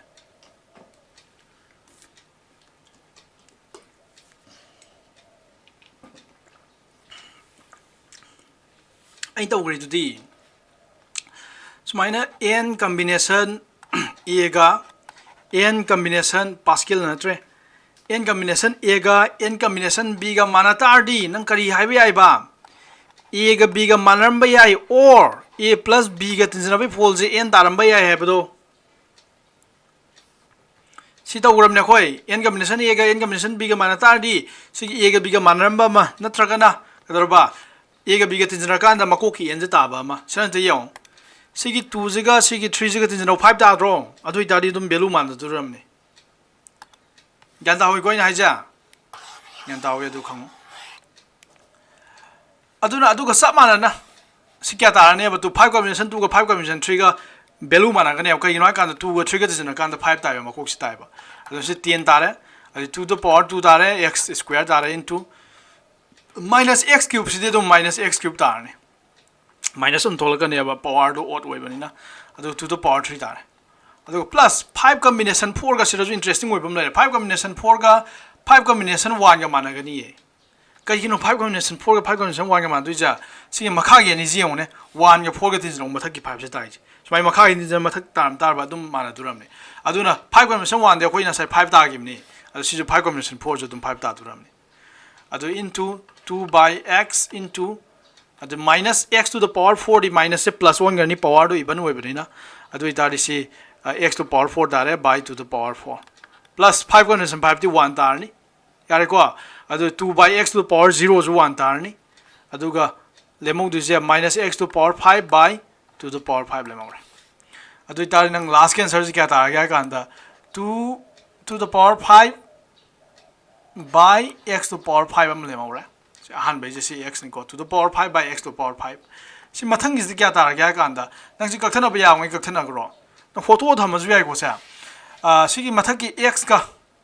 ꯁꯤ ꯃꯊꯛꯀꯤ x ꯑꯃꯒ ꯁꯤꯒꯤ ꯀꯩꯅꯣꯁꯤꯒ ꯀꯛꯊꯠꯅꯔꯦ ꯃꯈꯥꯒꯤ x ꯑꯃꯒ ꯑꯗꯨ ꯑꯣꯏꯇꯥꯔꯗꯤ ꯃꯥꯏꯅꯁꯁꯨ ꯂꯩ ꯑꯗꯨꯅ ꯃꯥꯏꯅꯁ ꯊꯣꯛꯄꯤꯔꯛꯑꯅꯤ ꯑꯗꯨꯒ x ꯄꯋꯥꯔ 3 ꯊꯣꯛꯂꯛꯑꯅꯤ ꯁꯤꯗ ꯃꯈꯥꯗ ꯒ꯭ꯌꯥꯟ ꯇꯥꯏꯀꯣ ꯁꯦ ꯑꯗꯨꯒ ꯁꯤꯒꯤ 2ꯁꯦ ꯁꯤꯗ ꯄꯋꯥꯔ 4ꯅꯤ ꯑꯃꯅ ꯁꯤꯗ ꯂꯩꯅꯤ 2 ꯇꯨ ꯄꯋꯥꯔ 3 ꯂꯩꯍꯧꯔꯅꯤ ꯌꯥꯔꯦꯀꯣ 2 ꯑꯃꯨꯛ ꯀꯛꯊꯠꯅꯔꯒ ꯑꯗꯣ 5 ꯏꯟꯇꯨ 2 ꯇꯨ ꯄꯋꯥꯔ 3 ꯂꯩꯔꯦ ꯌꯥꯔꯦꯀꯣ ꯑꯗꯨꯒ ꯆꯞ ꯃꯥꯟꯅꯅ ꯁꯤꯁꯨ ꯄ꯭ꯂꯁ ꯍꯥꯏꯔꯒ 10 ꯏꯟꯇꯨ ꯁꯤ 2 ꯇꯨ ꯄꯋꯥꯔ 2ꯅꯤ 2 ꯇꯨ ꯄꯋꯥर 3니 ꯑꯗꯨ 2 ꯑꯃꯨꯛ ꯀꯛꯊꯠꯅꯔꯦ ꯁꯤꯗ 2 ꯇꯥꯍꯧꯔꯅꯤ ꯃꯊꯛꯇ 2 ꯑꯃꯨꯛ ꯊꯪꯅꯍꯧꯔꯦ ꯁꯤ x ꯁ꯭ꯀ꯭ꯋꯦꯔꯅꯤ ꯁꯤ x ꯅꯤ ꯑꯗꯨ ꯑꯣꯏꯇꯥꯔꯗꯤ ꯀꯌꯥ ꯇꯥꯔꯕ x ꯈꯛꯇꯪ ꯂꯩꯍꯧꯔꯦ ꯁꯤꯗ ꯒ꯭ꯌꯥꯟ ꯇꯥꯏꯀꯣ ꯁꯦ ꯒ꯭ꯌꯥꯟ ꯇꯥꯏ ꯑꯗꯨꯒ ꯄ꯭ꯂꯁ ꯁꯤ ꯃꯥꯏꯅꯁ ꯂꯥꯛꯑꯅꯤ ꯁꯤꯗ ꯀꯩꯒꯤꯅꯣ ꯍꯥꯏ ꯀꯥꯟꯗ ꯁꯤꯗ ꯃꯥꯏꯅꯁ ꯑꯃ ꯌꯥꯎꯔꯤꯁꯦ ꯁꯤꯗ ꯃꯥꯏꯅꯁ ꯑꯃ ꯌꯥꯎꯔꯤꯁꯦ ꯑꯗꯨ ꯀꯩꯗꯧꯔꯕꯁꯦ ꯁꯤꯒꯤ 2 ꯇꯨ ꯄꯋꯥꯔ 3ꯒ ꯁꯤ 2 ꯀꯛꯊꯠꯅꯔꯒ ꯁꯤ ꯃꯈꯥꯗ 2 ꯈꯛꯇꯪ ꯉꯥꯏꯍꯧꯔꯦ 2 ꯈꯛꯇꯪ ꯉꯥꯏꯍꯧꯗꯣꯔꯕꯅꯤ 2ꯅ ꯀꯛ ꯇꯥꯔꯗꯤ ꯁꯤꯗ 5 ꯇꯥꯍꯧꯔꯦ ꯑꯗꯣ ꯁꯤ x ꯁ꯭ꯀ꯭ꯋꯦꯔꯒ x ꯀ꯭ꯌꯨꯕꯒ ꯀꯛꯊꯠꯅ ꯇꯥꯔꯗꯤ x ꯈꯛꯇꯪ ꯉꯥꯏꯍꯧꯔꯦ ꯒ꯭ꯌꯥꯟ ꯇꯥꯔꯦꯀꯣ ꯁꯦ ꯑꯗꯨꯒ ꯄ꯭ꯂꯁ ꯁꯤꯗꯗꯤ ꯁꯤ 2ꯅꯤ ꯁꯤꯗ 2 ꯑꯃꯒ 2 ꯇꯨ ꯄꯋꯥꯔ ꯀ꯭ꯌꯨꯕ ꯂꯦꯝꯍꯧꯔꯅꯤ ꯑꯗꯣ 5 ꯕꯥꯏ 2 ꯇꯨ ꯄꯋꯥꯔ ꯀ꯭ꯌꯨꯕ ꯂꯦꯝꯍꯧꯔꯅꯤ ꯒ꯭ꯌꯥꯟ ꯇꯥꯏꯀꯣ ꯁꯦ 5 ꯕꯥꯏ 2 ꯇꯨ ꯄꯋꯥꯔ ꯀ꯭ꯌꯨꯕ ꯑꯗꯣ ꯁꯤ x ꯇꯨ ꯗ ꯄꯋꯥꯔ 4ꯒꯗꯤ x ꯇꯨ ꯄꯋꯥꯔ ꯀ꯭ꯌꯨꯕ ꯇꯥꯔꯦ ꯑꯗꯨꯒ ꯁꯤ ꯃꯥꯏꯅꯁ ꯌꯥꯎꯕꯩ ꯃꯥꯏꯅꯁ ꯂꯩꯔꯅꯤ ꯑꯗꯨꯒ x to power 5 by 2 to power 5 ꯁꯨꯃꯥꯏꯅꯅꯤꯗ ꯁꯤꯗ ꯂꯣꯏꯔꯦ ꯁꯤꯗ ꯍꯦꯟꯅ ꯁꯥꯗꯅꯤꯡꯉꯥꯏ ꯂꯩꯇ꯭ꯔꯦ ꯑꯩꯈꯣꯏ ꯌꯥꯔꯦꯀꯣ ꯁꯤ ꯑꯦꯛꯁꯄꯥꯟꯁꯟꯒꯤ ꯋꯥꯅꯤꯗ ꯑꯗꯣ ꯁꯦ ꯅꯣꯏ ꯍꯣꯝꯋꯥꯔꯛꯁꯦ ꯑꯩ ꯍꯣꯝꯋꯥꯔꯛ ꯑꯝꯇ ꯄꯤꯔꯝꯒꯦ क्वेश्चन नंबर 1 से होमवर्क तौर क्वेश्चन 1 गा क्वेश्चन 1 से होमवर्क तौर यार को क्वेश्चन 1 होमवर्क तौरनी अदुगा मथंग होमवर्क अमत पीगे से क्वेश्चन 1 होमवर्क तौर आई क्वेश्चन अमतंग होलमगे को क्वेश्चन 1 होमवर्क तौर अइना होल ओइदब खरजु लैरे को आई सिंग असे एक्सरसाइज सिरा ngasi लोइसनदुनी आइदि कैसु कनो तौदे यामदब एक्सरसाइज नि सब मानन अइना हुजु होखि दुबाइना 4 5 सु लोइ होत जारे अदु क्वेश्चन नंबर 6 दैना 9 बुक से 6 ने 7 ने 8 ने 9 ने सी बाइनोमियल थ्योरम सिजना होल वाइबने बा नंग हो जारे सी क्वेश्चन नंबर 6 सेंट योने 96 हाइबना ट्रा 96 to the power 3 to 96 to the power 3 हाइबना ट्रा दुना 100 minus 4 to the power 3 हाइर होला कदुमने न यारे को अदे 102 to the power 5 हाइबना ट्रा से 100 plus 2 to the power 5 higher होला कदुमने a न 100 सारनी b न सी सारनी अदगी सिगी सिजु क्वेश्चन नंबर 8 से तक होतोम जे दुइना क्वेश्चन नंबर 8 से अदो होमवर्क से क्वेश्चन नंबर 9 जे होमवर्क तोरो को क्वेश्चन नंबर 9 जे होमवर्क तोरो क्वेश्चन नंबर 1 होमवर्क लेगरे क्वेश्चन नंबर 9 जे होमवर्क अदो क्वेश्चन नंबर 8 से होलमगे नोय ज्ञान ता दब यावमदि द पावर 4 नट्रा द 100 plus 1 थम यारे to the power 4 असिदि पालो 4 combination क्या तारबा 4 combination 0 they होरानी 4 combination 0 100 to the power 4 1 to the power 0 अरे को plus 4 combination 1 100 to the power 3 1 to the power 1 यारे को अदुगा plus 4 combination 2 100 to the power sum 100 to ni 100 to the power 2 1 to the power 2 1 to the power हेंकल vibe 1 लेम 0 2 हेंकल अनि ना plus 4 combination 3 100 to the power 1 1 to the power 3 plus 4 combination 4 100 to the power 0 1 to the power 4 सिद्धि क्या तारे 4 combination 0 दी इनो जाई ये क्या तारे है कि बा 1 तारे है करे अदुन 100 to the power 4 है बने 100 to the power 4 दी से फाइनम तार मनी को 0 मरी जे मनी ओ मरी मंगा तरु तरे नि 5 मनी हापानी प्लस 4 combination 1 दी क्या तारे 4 combination 1 दी क्या तारनी 4 factorial by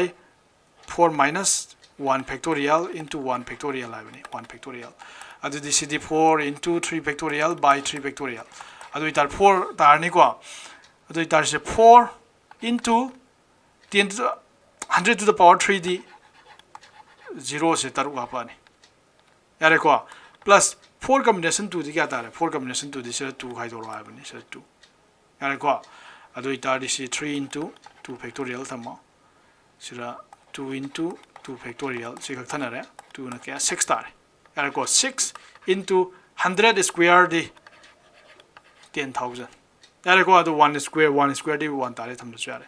सिद्धि क्या तानी 4 combination 3 दी न साइगी 4 combination 1 का सब माना नहीं क्या 1 का 3 का तिन का 4 ताए अब दो ऐसे 4 तारनी aduga 100 to the power 1 this 100 tare si into ni ko 100 1 to the power 3d 1 adum ta jare plus 4 combination 4d 1 tare aduga 100 to the power 0 di 1 tare 1 to the power 4 di 1 tare pull up na 1 tare si kya tar ba so thong chaw gre number je amaga zero ni pan hap to yung ni ko so di kya tar ba plus 4 aga 4 ga puina ta mina si tare ara ko sina 6 sina 400 plus 1 si loi din jina tari na tiang 1 0 4 0 1 din jina yung mo sa ay din jina 1 0 4 0 6 0 4 0 1 so mai tar ma ya kon sa hai ni ko adu ko some one homework adu ga question number kaino homework question number 9 homework ya ko adu ga question number kaino ga ja ani je holo no important we je ani je ase question number 10 di important budi oi ko adu question 11 12 ko di ga su important we de sab suman ram ni ko asimo holo no ka su kaino tau de asimo holo no adu question number 10 ja ya pet kamai hotu no haram ge question number 10 ja mana je using binomial expansion binomial theorem sinner ga huji to indicate which number is larger raiba adi masing ani piram mem na ngona question number 10 hai je karam number ni chaw ge habne 1.1 to the power 10,000 yam phajaw ko sini ko 1.1 to the power 10,000 ga or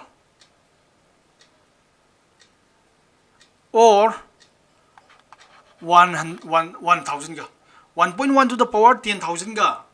1,000 ga kanan en chaw ge habne which one is larger habne which number is larger habne adu itari 1,000 de koi khange value adu singang de khangde hodo piro se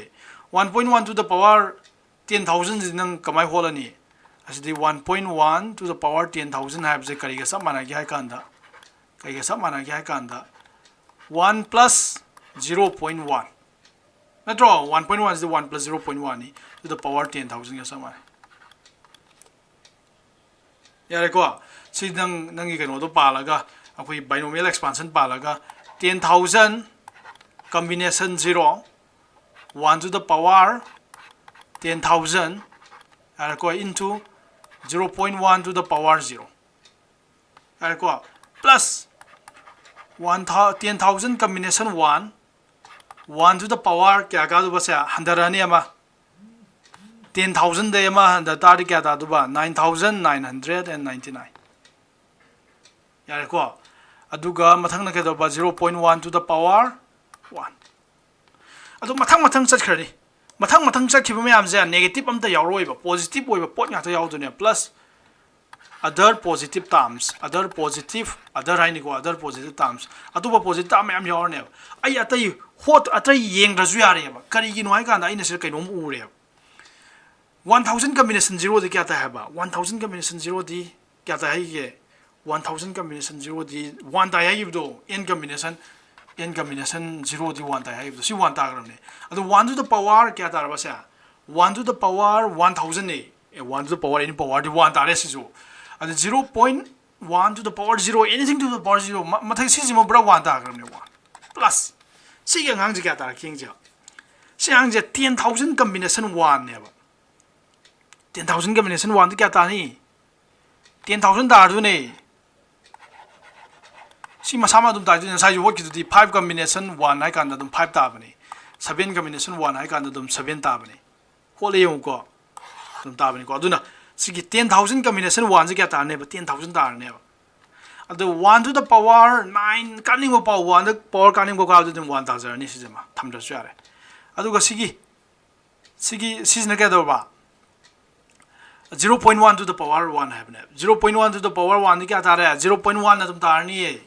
0.1 the power ka bani masama dum ta roi draw aduna into haraga sige tor ba 0.1 tar sunya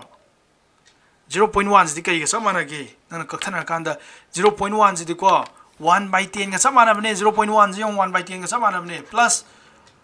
positive terms positive numbers other positive numbers haidi positive number nga ta ka ne sin number ngai pi dui je ado aina atai tam ani khatang ni kol first ka second ka tang wat pani atai to positive tam mara ga lotion bani ko maram khang kani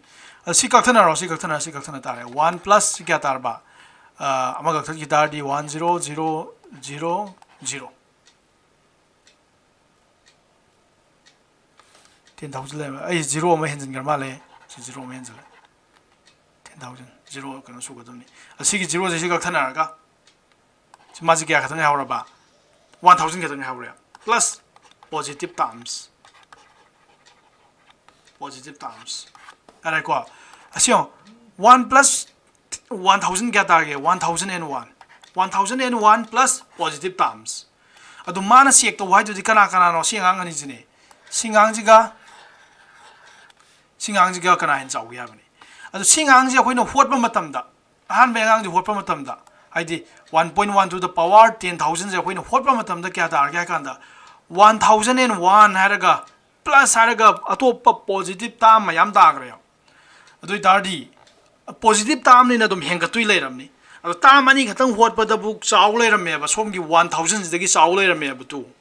term ani khatang ahan bani khatang hot ba da adu athai to positive term hapsalak ta di dum chaw tui leiram ni adu nang hai dui ja ka dor ba singang ji dum chaw ne sin ji kana chaw ya ni singang ji dum chaw ne gyan da rosiwa gyan dai go du na na si hot wo yeng bo ne athai di hot ju ya de positive term ni na adu aina u gri je athai di u ba na te ba ahan ba term ani je si gi term ani je hot kan da ko season 1,000 da sin 1,000 da ni season 1 da ni du da di tin kan da 1,001 da ni du na som yang ang de di chaw bri yeng hai ba chaing compare to ba ngang de dim chaw re ba du na atai du hot ju ya re ba du na ina to sira plus are other positive term are I thui je plus are other positive term ade atai ji positive ngata ni na moi hapsan gan da dum chaw du le am ne ba do ani bu da chaw ji da tai di lo chaw ra ni si gan da bro gan dai ko asma hot ni ko sam ten je adu ko sam ai yam thuna de ko la ko adu ko sam ta ko hola ko lo san ji a ko ke no je si exercise lo sam de ngai te asi ko sam ba 13 je ko sam ba 13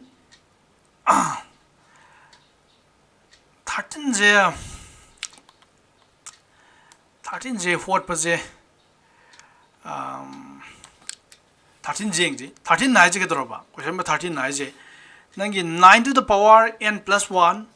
minus 8n minus 9 is divisible by 64. 64 ni yearly yen ba yai ulu ha bane ba whenever n is a positive number n is a positive number ni adu itardi kana koi 9 to the power n plus 1 9 to the power n plus 1 minus 8n minus 9 64 ni yen ba yai is divisible by 64. 64 ni yen yai ulu ha bane adu itardi kaim ta ha bane ti si gi angang ja 64 into some number 64 into k sumaina lay sugum bai form da lay wa bane ai 2 ni yen ba ya ba masing ai ji kamai lay ge 2n lay tro 3 ni yen ba ya ba masing ai ji kamai ge 3k na lay tro ai di some multiple of 3 ha bane ai 64 ni yen ba ya ba masing ama wai ni ul wa bane ba 9 to the power n plus 1 minus 9 minus 8n minus 9 je aduna tai ji kai noi kan da asigi number ja 64 gi multiple ne ul wa bane yare ko ado CJ kamai to ho ke nai kan da hin piram ge hint si question gi hint atai si number ngai ji irai live number ne e to power n 9 ge ji si gi ta mani ji irai live number ne nang lu rai je sing ang ji ne to 9 to the power kya tar ba 9 to the power n plus 1 ai ji nang asine ba asi numbers ne lu rai je aduna kai to ba nang si sadok pa yare kamai sadok pa yare okay kamai sadok pa yare ai kan da khoi 9 to the power n plus 1 je kana no yeng thok se ba asin nang na binomial theorem sin ra ga nang kamai to pa ya ga kan da 1 plus a to the power n plus 1 ai ba ya yare ko adu binomial expansion sa to binomial expansion de ga dro ba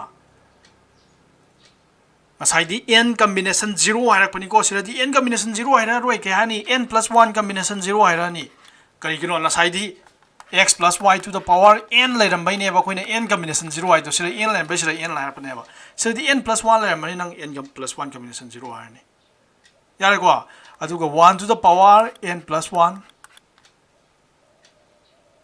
yare ko 1 to the power n plus 1 adu ga a to the power 0 sigan dai ko plus n plus 1 is nang hongoi adu ga si 0 lem je 1 la ni kan dai ko adu ga nang ka do kana kan da 1 to the power kya lak to ba si n plus 1 le mani handarak tu ni adu itari n plus 1 minus 1 la ni sorry n plus n khatang la ni ba ꯍꯥꯏꯗꯤ n + 1 ꯗꯒꯤ ꯑꯃ ꯍꯟꯊꯔꯛ ꯇꯥꯔꯗꯤ n ꯂꯥꯛꯑꯣꯏꯗ꯭ꯔꯣ +1 ꯗꯒꯤ ꯑꯃ ꯍꯟꯊꯔꯛ ꯇꯥꯔꯗꯤ n ꯑꯗꯨꯒ a to the power ꯗꯤ ꯀꯌꯥ ꯂꯥꯛꯑꯅꯤ 1 ꯂꯥꯛꯑꯅꯤ ꯁꯤꯗꯗꯤ power a to the power ꯍꯦꯟꯀꯠꯂꯣ ꯍꯥꯏꯕꯗꯣ ꯑꯁꯤ n + 1 combination 2 ꯂꯥꯛꯑꯅꯤ ꯌꯥꯔꯦꯀꯣ ꯑꯗꯨ 1 to the power 1 ꯗꯒꯤ power ꯗꯤ ꯍꯟꯊꯔꯛꯇꯣꯏꯅꯤ ꯉꯁꯥꯏ n ꯂꯩꯈ꯭ꯔꯕꯅꯤ ꯑꯗꯨ ꯑꯣꯏꯇꯥꯔꯗꯤ ꯅꯪ ꯀꯌꯥ ꯂꯥꯛꯑꯅꯤ ꯁꯦ n - 1 ꯂꯥꯛꯑꯅꯤ ꯑꯗꯨ a to the power ꯗꯤ 2 ꯂꯥꯛꯑꯅꯤ plus ꯁꯨꯝ ꯂꯥꯛꯄꯗꯨꯅ n + 1 combination kya lani sa n + 1 combination 3 lani 2 buk sat khare ko 3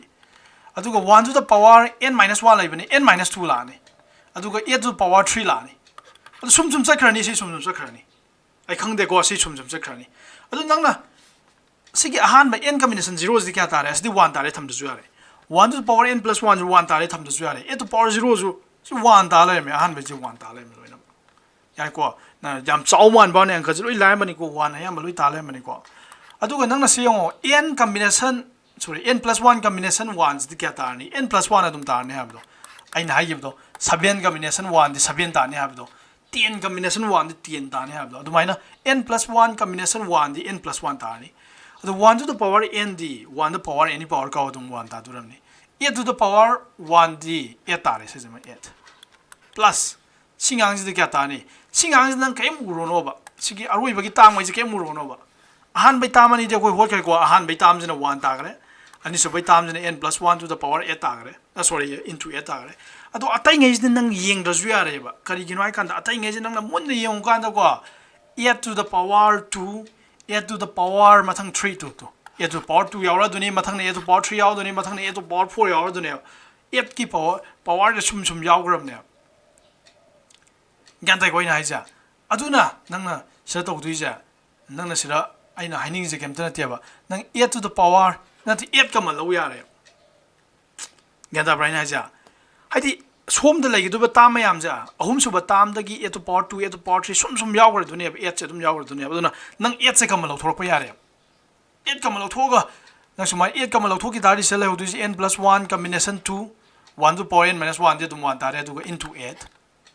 plus do si nang hap ju yare 8 di kamal lo thok yar ni je nang on da confirm tare ka yino ga tang khode mukte 8 yaw turam ne ka yino ga 8 ki power do 2 8 ki power 3 do 8 ki power do sum henkalak turam ne nang 8 di kamal lo thok ya turam ne adu itari si yeng ji ko akhoi right le gi do ka yino 9 to the power n + 1 ni kon akhoi le gi do to 9 to the power n + 1 de holak pani implies 9 to the power n + 1 lai jare si hoto yengo 1 plus di n thugai ro 8n plus 8 tare plus 8 araga sira manung da khara leiduni kamal logi bagi adu to ai ki yena lawrak kiaba ai kamal logi tadi manung da so ba ponam lek tuni adu to ai ki na represent do kana no khangde ai ki na represent do thokre nang adu som da ham tare hoyar ki equals to araga si ngang ja ham tare n + 1 combination 2 8 araga si ham tare yar ko dai nang sira ure to sai ji kya tar ba 9n + 1 laire sigi 8n je nang na som da thang kan da -8n tagrani left side thang kan da asigi 8 + 1 je kya tai ba 9 tai 9 do som dong thang kan da -9 tare equals to nang tau du je 8 to the 8 into k sorry I kamal lo je kano 64 lo go dum ko I'm sorry for this so that to 8 to the power 2 8 to the power 3 8 to the power 4 hai bani na 8 to the power 2 lo ba ya ba 8 to the power 2 kam lo pa ya ko so I di so 8 to the power 3 yaw duram ni 8 to the power 4 8 to the power 2 kam lo pa ya I di 8 khatang lo gre ko adu 8 to the power 2 is the kya tar ba 64 hai bani 64 8 to the power 2 is 64 adu ko manung da lei ba di so 8 yaw ra roi ko I di 8 to the power 2 kam lo pa ya because you know 8 to the power 2 de 3 4 mem sa khra du ne ba adu na sira 64 into k tham ya re si manung ji k sa ga ai na kai no na hai gre ko 64 le mo re to ang tar bi yong to tar answer do ahoi na pa mi je ke dor ba question ai do ke dor ba 9 to the power n + 1 -8n -9 si ga ngang ja 64 ni yin ai ulu ha bane ahoi na uli je kai no si ga ngang hauji pirami ba ngang do 64 into k na tham ya ra ya bane adu ita di 64 ne 64 into k ya masing je bo 64 na dum yin dui yin ja du le ni kai no ka na mamang 64 ya mi asmai na adu ni sira I kitang thu ni tai ko thu na tai je di tak ta ya da bai ni kitang thu na tai no kitang samam na lai ta di video je mo han na yeng ge ju yango ꯌꯥꯔꯦꯀꯣ ꯑꯗꯨ ꯁꯤꯗ ꯂꯣꯏꯁꯟꯁꯤ ꯁꯤꯗ exercise ꯑꯗꯨ question number 13 question number 14 ꯁꯤꯗꯤ ꯑꯩ ꯍꯌꯦꯡ ꯍꯣꯠꯂꯁꯨ ꯍꯣꯠꯂꯒꯦ ꯅꯣꯏꯅ try ꯇꯧ ꯉꯝ ꯇꯥꯔꯗꯤ ꯇꯧꯔꯣ ꯑꯩ ꯍꯣꯝꯋꯥꯔꯛꯇꯗꯤ ꯄꯤꯔꯔꯣꯏꯒꯦ ꯌꯥꯔꯦꯀꯣ ꯀ꯭ꯋꯦꯁꯟ ꯅꯝꯕꯔ 4 ꯁꯤꯗ 14 ꯁꯤ ꯂꯥꯏ ꯄꯣꯠꯅꯤ ꯃꯤꯅꯠ ꯑꯃꯒꯤ ꯀ꯭ꯋꯦꯁꯟꯅꯦ ꯑꯗꯣ ꯑꯩ ꯍꯣꯠꯂꯔꯣꯏꯒꯦ ꯉꯁꯤꯗꯤ ꯀꯨꯏꯃꯟꯈ꯭ꯔꯦ ꯌꯥꯔꯦꯀꯣ ꯑꯝꯇ ꯒ꯭ꯌꯥꯟ ꯂꯣꯏ ꯇꯥꯍꯧꯗ꯭ꯔꯕ ꯈꯪꯗꯦꯗ ꯑꯩ ꯌꯥꯝ ꯊꯨꯅ ꯇꯥꯛꯄꯗ ꯒ꯭ꯌꯥꯟ ꯇꯥꯕ꯭ꯔꯥ ꯇꯥꯗꯕ꯭ꯔꯥ ꯇꯥꯔꯣ ꯑꯩꯅ ꯑꯦꯟ ꯗꯤ ꯑꯦꯒꯤ ꯄ꯭ꯔꯤꯚꯤꯌꯁ ꯏꯌꯔ ꯀ꯭ꯋꯦꯁꯟ ꯃꯌꯥꯝ ꯅꯩꯅꯕꯅ ꯍꯦꯟꯅ ꯐꯩꯅ ꯈꯟꯕꯩꯅꯤꯀꯣ ꯌꯥꯝ ꯊꯨ ꯇꯥꯛꯏꯁꯦ ꯑꯗꯨ ꯒ꯭ꯌꯥꯟ ꯇꯥꯔꯗꯤ ꯇꯥꯔꯦ ꯍꯥꯏꯔ ꯆꯠꯈ꯭ꯔꯣ ꯇꯥꯗꯉꯩꯗꯤ ꯂꯩꯍꯧꯔꯣ ꯀꯩ ꯇꯧ ꯌꯥꯒꯦ ꯈꯟꯅꯔꯁꯤ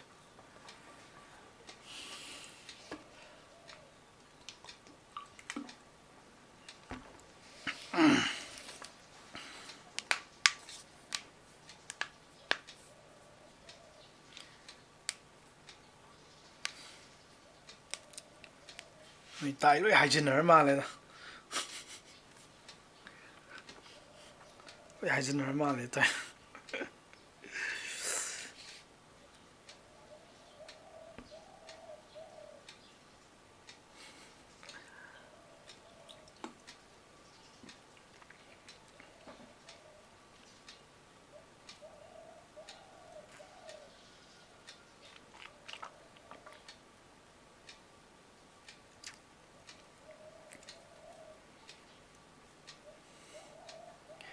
ꯌꯥ ꯇꯥꯔꯃꯤ ꯆꯠꯅꯔꯣ ꯌꯥꯔꯦ ꯇꯥꯗꯕ ꯑꯉꯥꯡꯗꯣ ꯂꯩꯍꯧꯔꯣ ꯃꯥꯒꯤ ꯇꯥꯍꯧꯔꯒꯦ ꯍꯪꯅꯤꯡꯕꯗꯣ ꯍꯪꯉꯣ ꯑꯩ ꯏꯁꯤꯡ ꯌꯥꯎꯝ ꯑꯃ ꯊꯥꯔ ꯇꯥꯛꯑꯒꯦ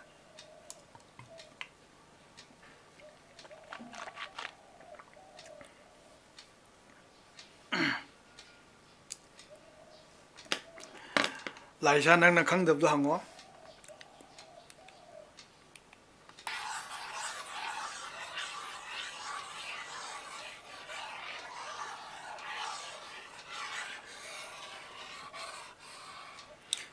ꯇꯥꯏꯗꯤ ꯍꯥꯏꯔꯒ ꯄꯩꯈꯥꯗꯗꯤ ꯃꯥ ꯑꯝꯇ ꯐꯪꯅꯗꯦꯀꯣ ꯁꯤ ꯍꯤꯌꯥꯏ ꯂꯦꯟꯒꯁꯦ ꯇꯥꯔꯕ꯭ꯔꯥ ꯉꯗꯦ ꯑꯟꯗꯔꯁꯇꯦꯟ ꯅ ꯇꯧꯗꯨꯅꯤ ꯑꯗꯣ ꯄꯩꯈꯥꯗꯅ 0 ꯉꯥꯛꯇꯅꯤ ꯃꯥ ꯐꯪꯗꯣꯏꯁꯦ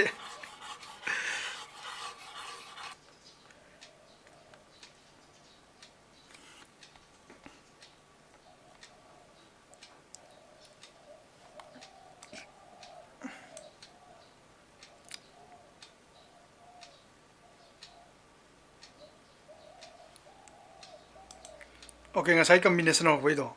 ꯑꯗꯨ ꯅꯪ ꯉꯁꯥꯏ ꯀꯝꯕꯤꯅꯦꯁꯟꯗꯣ ꯍꯧꯔꯛꯄꯩ ꯑꯗꯨ ꯑꯣꯏꯇꯥꯔꯗꯤ ꯅꯪ ꯑꯁꯤ ꯀꯣꯏꯁꯟ ꯃꯌꯥꯝ ꯍꯣꯠꯈꯤꯁꯤ ꯒ꯭ꯌꯥꯟ ꯇꯥꯍꯧꯕ꯭ꯔꯣ ꯂꯥꯔꯤꯁꯥ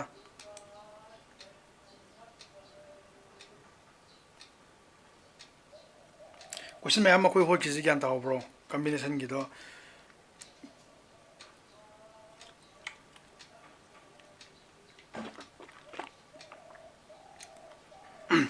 ꯍꯥꯏꯗꯤ ꯄꯥꯁꯀꯦꯜ ꯇ꯭ꯔꯥꯏꯡꯒꯜꯒꯤꯗꯨꯔꯕ ꯅꯪ ꯍꯥꯏꯁꯦ ꯍꯥꯏꯗꯤ ꯁꯨꯃꯥꯏꯅ ꯄꯥꯁꯀꯦꯜ ꯇ꯭ꯔꯥꯏꯡꯒꯜꯗꯗꯤ ꯁꯤꯗ 1 ꯂꯩꯔꯛꯑꯅꯤ 1 ꯂꯩꯔꯛꯑꯅꯤ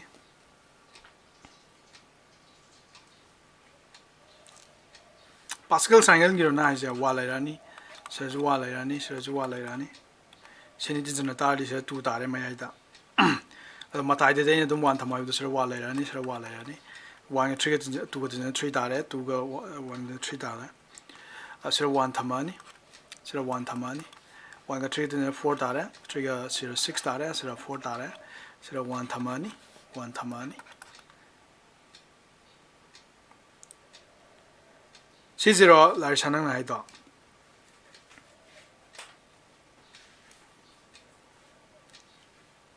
sina power sira combination adu yare combination apak pa si power kya gino singang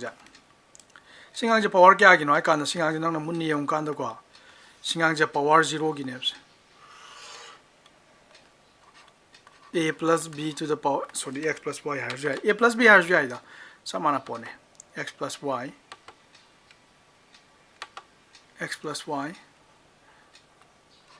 x plus y to the power 0 gi ngang ne bse 0 gi ne yare ko oops loi hali en tawi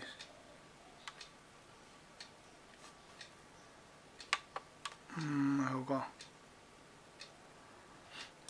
x plus y to the power 0 gi ngang no siloi kaino do de ar combination apso lai judi kaino gi ni da haidi akoina Pascal'S triangle na torju yai ba nang exam da ko Pascal'S triangle na torom ju ya smai hang kan da adagi combination sinner torom ju ya yar ko na pa mani ado combination ne hena phari ba ide mayam asoba tor kan Pascal'S triangle nang sum ye level matam mayam mang ba ya ba ado combination na di hena general way na hena scenario ba ado combination thoklai du de game ta na te da combination thoklai du de koina yana ba pattern na ma sem na ba yar ko koina tawge thawai tawi ne pattern na ma sem na ba yana ba na tawrai ne ba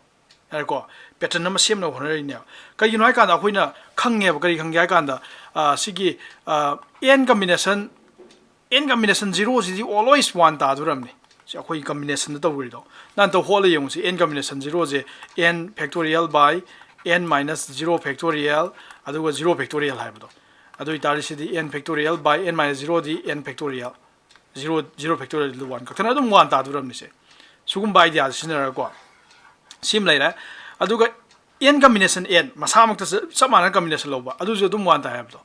n combination n so dum 1 ta hai do si akoina kaino da tawgram ne ba combination permutation mamang chapter tawgram ne adu nang Pascal'S triangle sinara ga sira wa laira 1 plus 1 is ta se 2 laira sira wa laira 1 plus 2 is 3 laira sira 3 laira sira 1 thambiro sira 1 thambiro si so mane sira 1 plus 1 is 4 tare si 3 plus 3 is 6 tare si ibadi rai laira mani aduna combination na hena luhal le ba ko adu nang si gano Pascal na hen light tar de Pascal di je phab ju ka chukai de sina power 0 gini haidi a plus b to the power 0 gini se sorry x plus y to the power 0 gini natra sina x plus y to the power 1 gini sina ahum subajina x plus y to the power 2 gini ka unite x plus y to the power 2 di to x square plus twice xy plus y square hai yeb yandar ba aduna ni coefficient ngai dune ba se Pascal triangle na piri yare ko aduna adum laira aduna power do 2 work pane aduna in have do power 2 oita di tam kya la kane kana tam ahum le kane have do power ga tam ga masing ji nga kanda tam masing duna ama dum hen gane have do asina power 3 gine x plus y to the power 3 gine aduna power 3 webne tam jama ni ahum mari ore je sina power x plus y to the power 4 gine tam manga sura ne yar ko adu da khoina combination hapsalak baje isam sam hapsalak pani da pattern na mo una hapsalak pani da sira khoina 0 combination aidi sira power do 0 le bani na khoina mathak ta 0 thamning ye ba adu 0 combination 0 na pak pani sira 0 combination 0 ji 1 ju ta jai ba kai gino ka anda to n combination n ji 1 ta do mathak makha ma ta de combination ji dum 1 ta adu sira ju nang na sira di 0 na haida roi mathak se kaya harani 1 na haida ne kai gino ka power 1 gi ne aduna degree 1 gine aduna 1 combination 0 na ko ani da 1 combination 0 je ngom nang 1 ta bane adai si na 1 combination 1 na ko ani da kai gino ina 1 combination 1 hai je sira 0 har ga sira 1 hai je ta gina te da sum mathang hengkal ya do akoi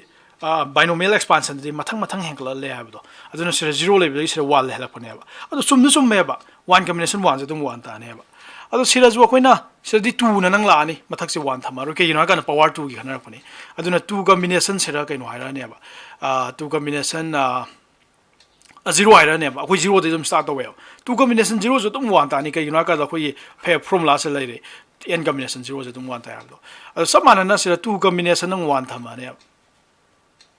yare ko sira na 2 combination 2 thama ne ba ado chumdra ba ju dum chum ne ba 2 combination 2 je 1 ta adu 2 combination 1 nang check to 1 ta adum 2 ta ne ba samana sira ju 3 combination 0 adu 3 combination 1 si pattern ju milak po ani da 3 combination 3 sorry 2 adu ga 3 combination 3 adu chumra na yung ju loi chumle am wani da adu na pattern do ure da na pattern do ura bani na nang na sumaina x plus y to the power cube hai ba ja to the power cube ba ja kamaina thamya ba 1 haraga x cube noi class 10 da to gi ba formula to plus so 3 haraga x square y plus 4 haraga sorry plus 3 x square y sira na ke do ba sira 3 haraga x y square plus sira 1 haraga y cube ba pa na ba yare ko adu nang na kamai thamak pa ya ke da 1 ni mahuta 3 combination 0 to the power x plus y to the power 3 gini 1 haraga x 3 combination 0 aduga x cube se mai tham yare ado x ki y amta leite ai y to power 0 haini 3 ai di nang 3 combination 1 na sai chirai ja pa ya re si 3 combination 1 ado x square y ado plus si ge ngang ji nang samana na 3 ai ja 3 combination 2 na ira ya re ba the xy square plus the 3 combination 3 y cube y by x that is 0 haini ko smile ne aduna nang na sira uraiba pattern ja tem tana te da combination da di power 3 lai bai ne ba power 3 lai bani na combination gi mathak to nang 3 adum moira kane ba to aduga makha da di science la kane ba 0 1 2 3 y gi power du go sab mana na to y gi power is 0 1 2 3 aduna ni x plus y to the power n haiba matam da nang na n combination 0 x to the power n y to the power 0 lak tu je kai noi kan da si makha da lei ba du ga si ga sab mana ya ba to ado minus 0 haiba du ga moi hum da sab mana ya ba ado plus so the n combination 1 la ni adi makha gi sum sum heng kalak tu ni y ga sab mana ina ado x to power kya ta du ba n minus 1 the y to power 1 plus n combination 2 x to power n minus 2 y to power 2 blah blah blah blah blah blah blah blah blah ya ta ba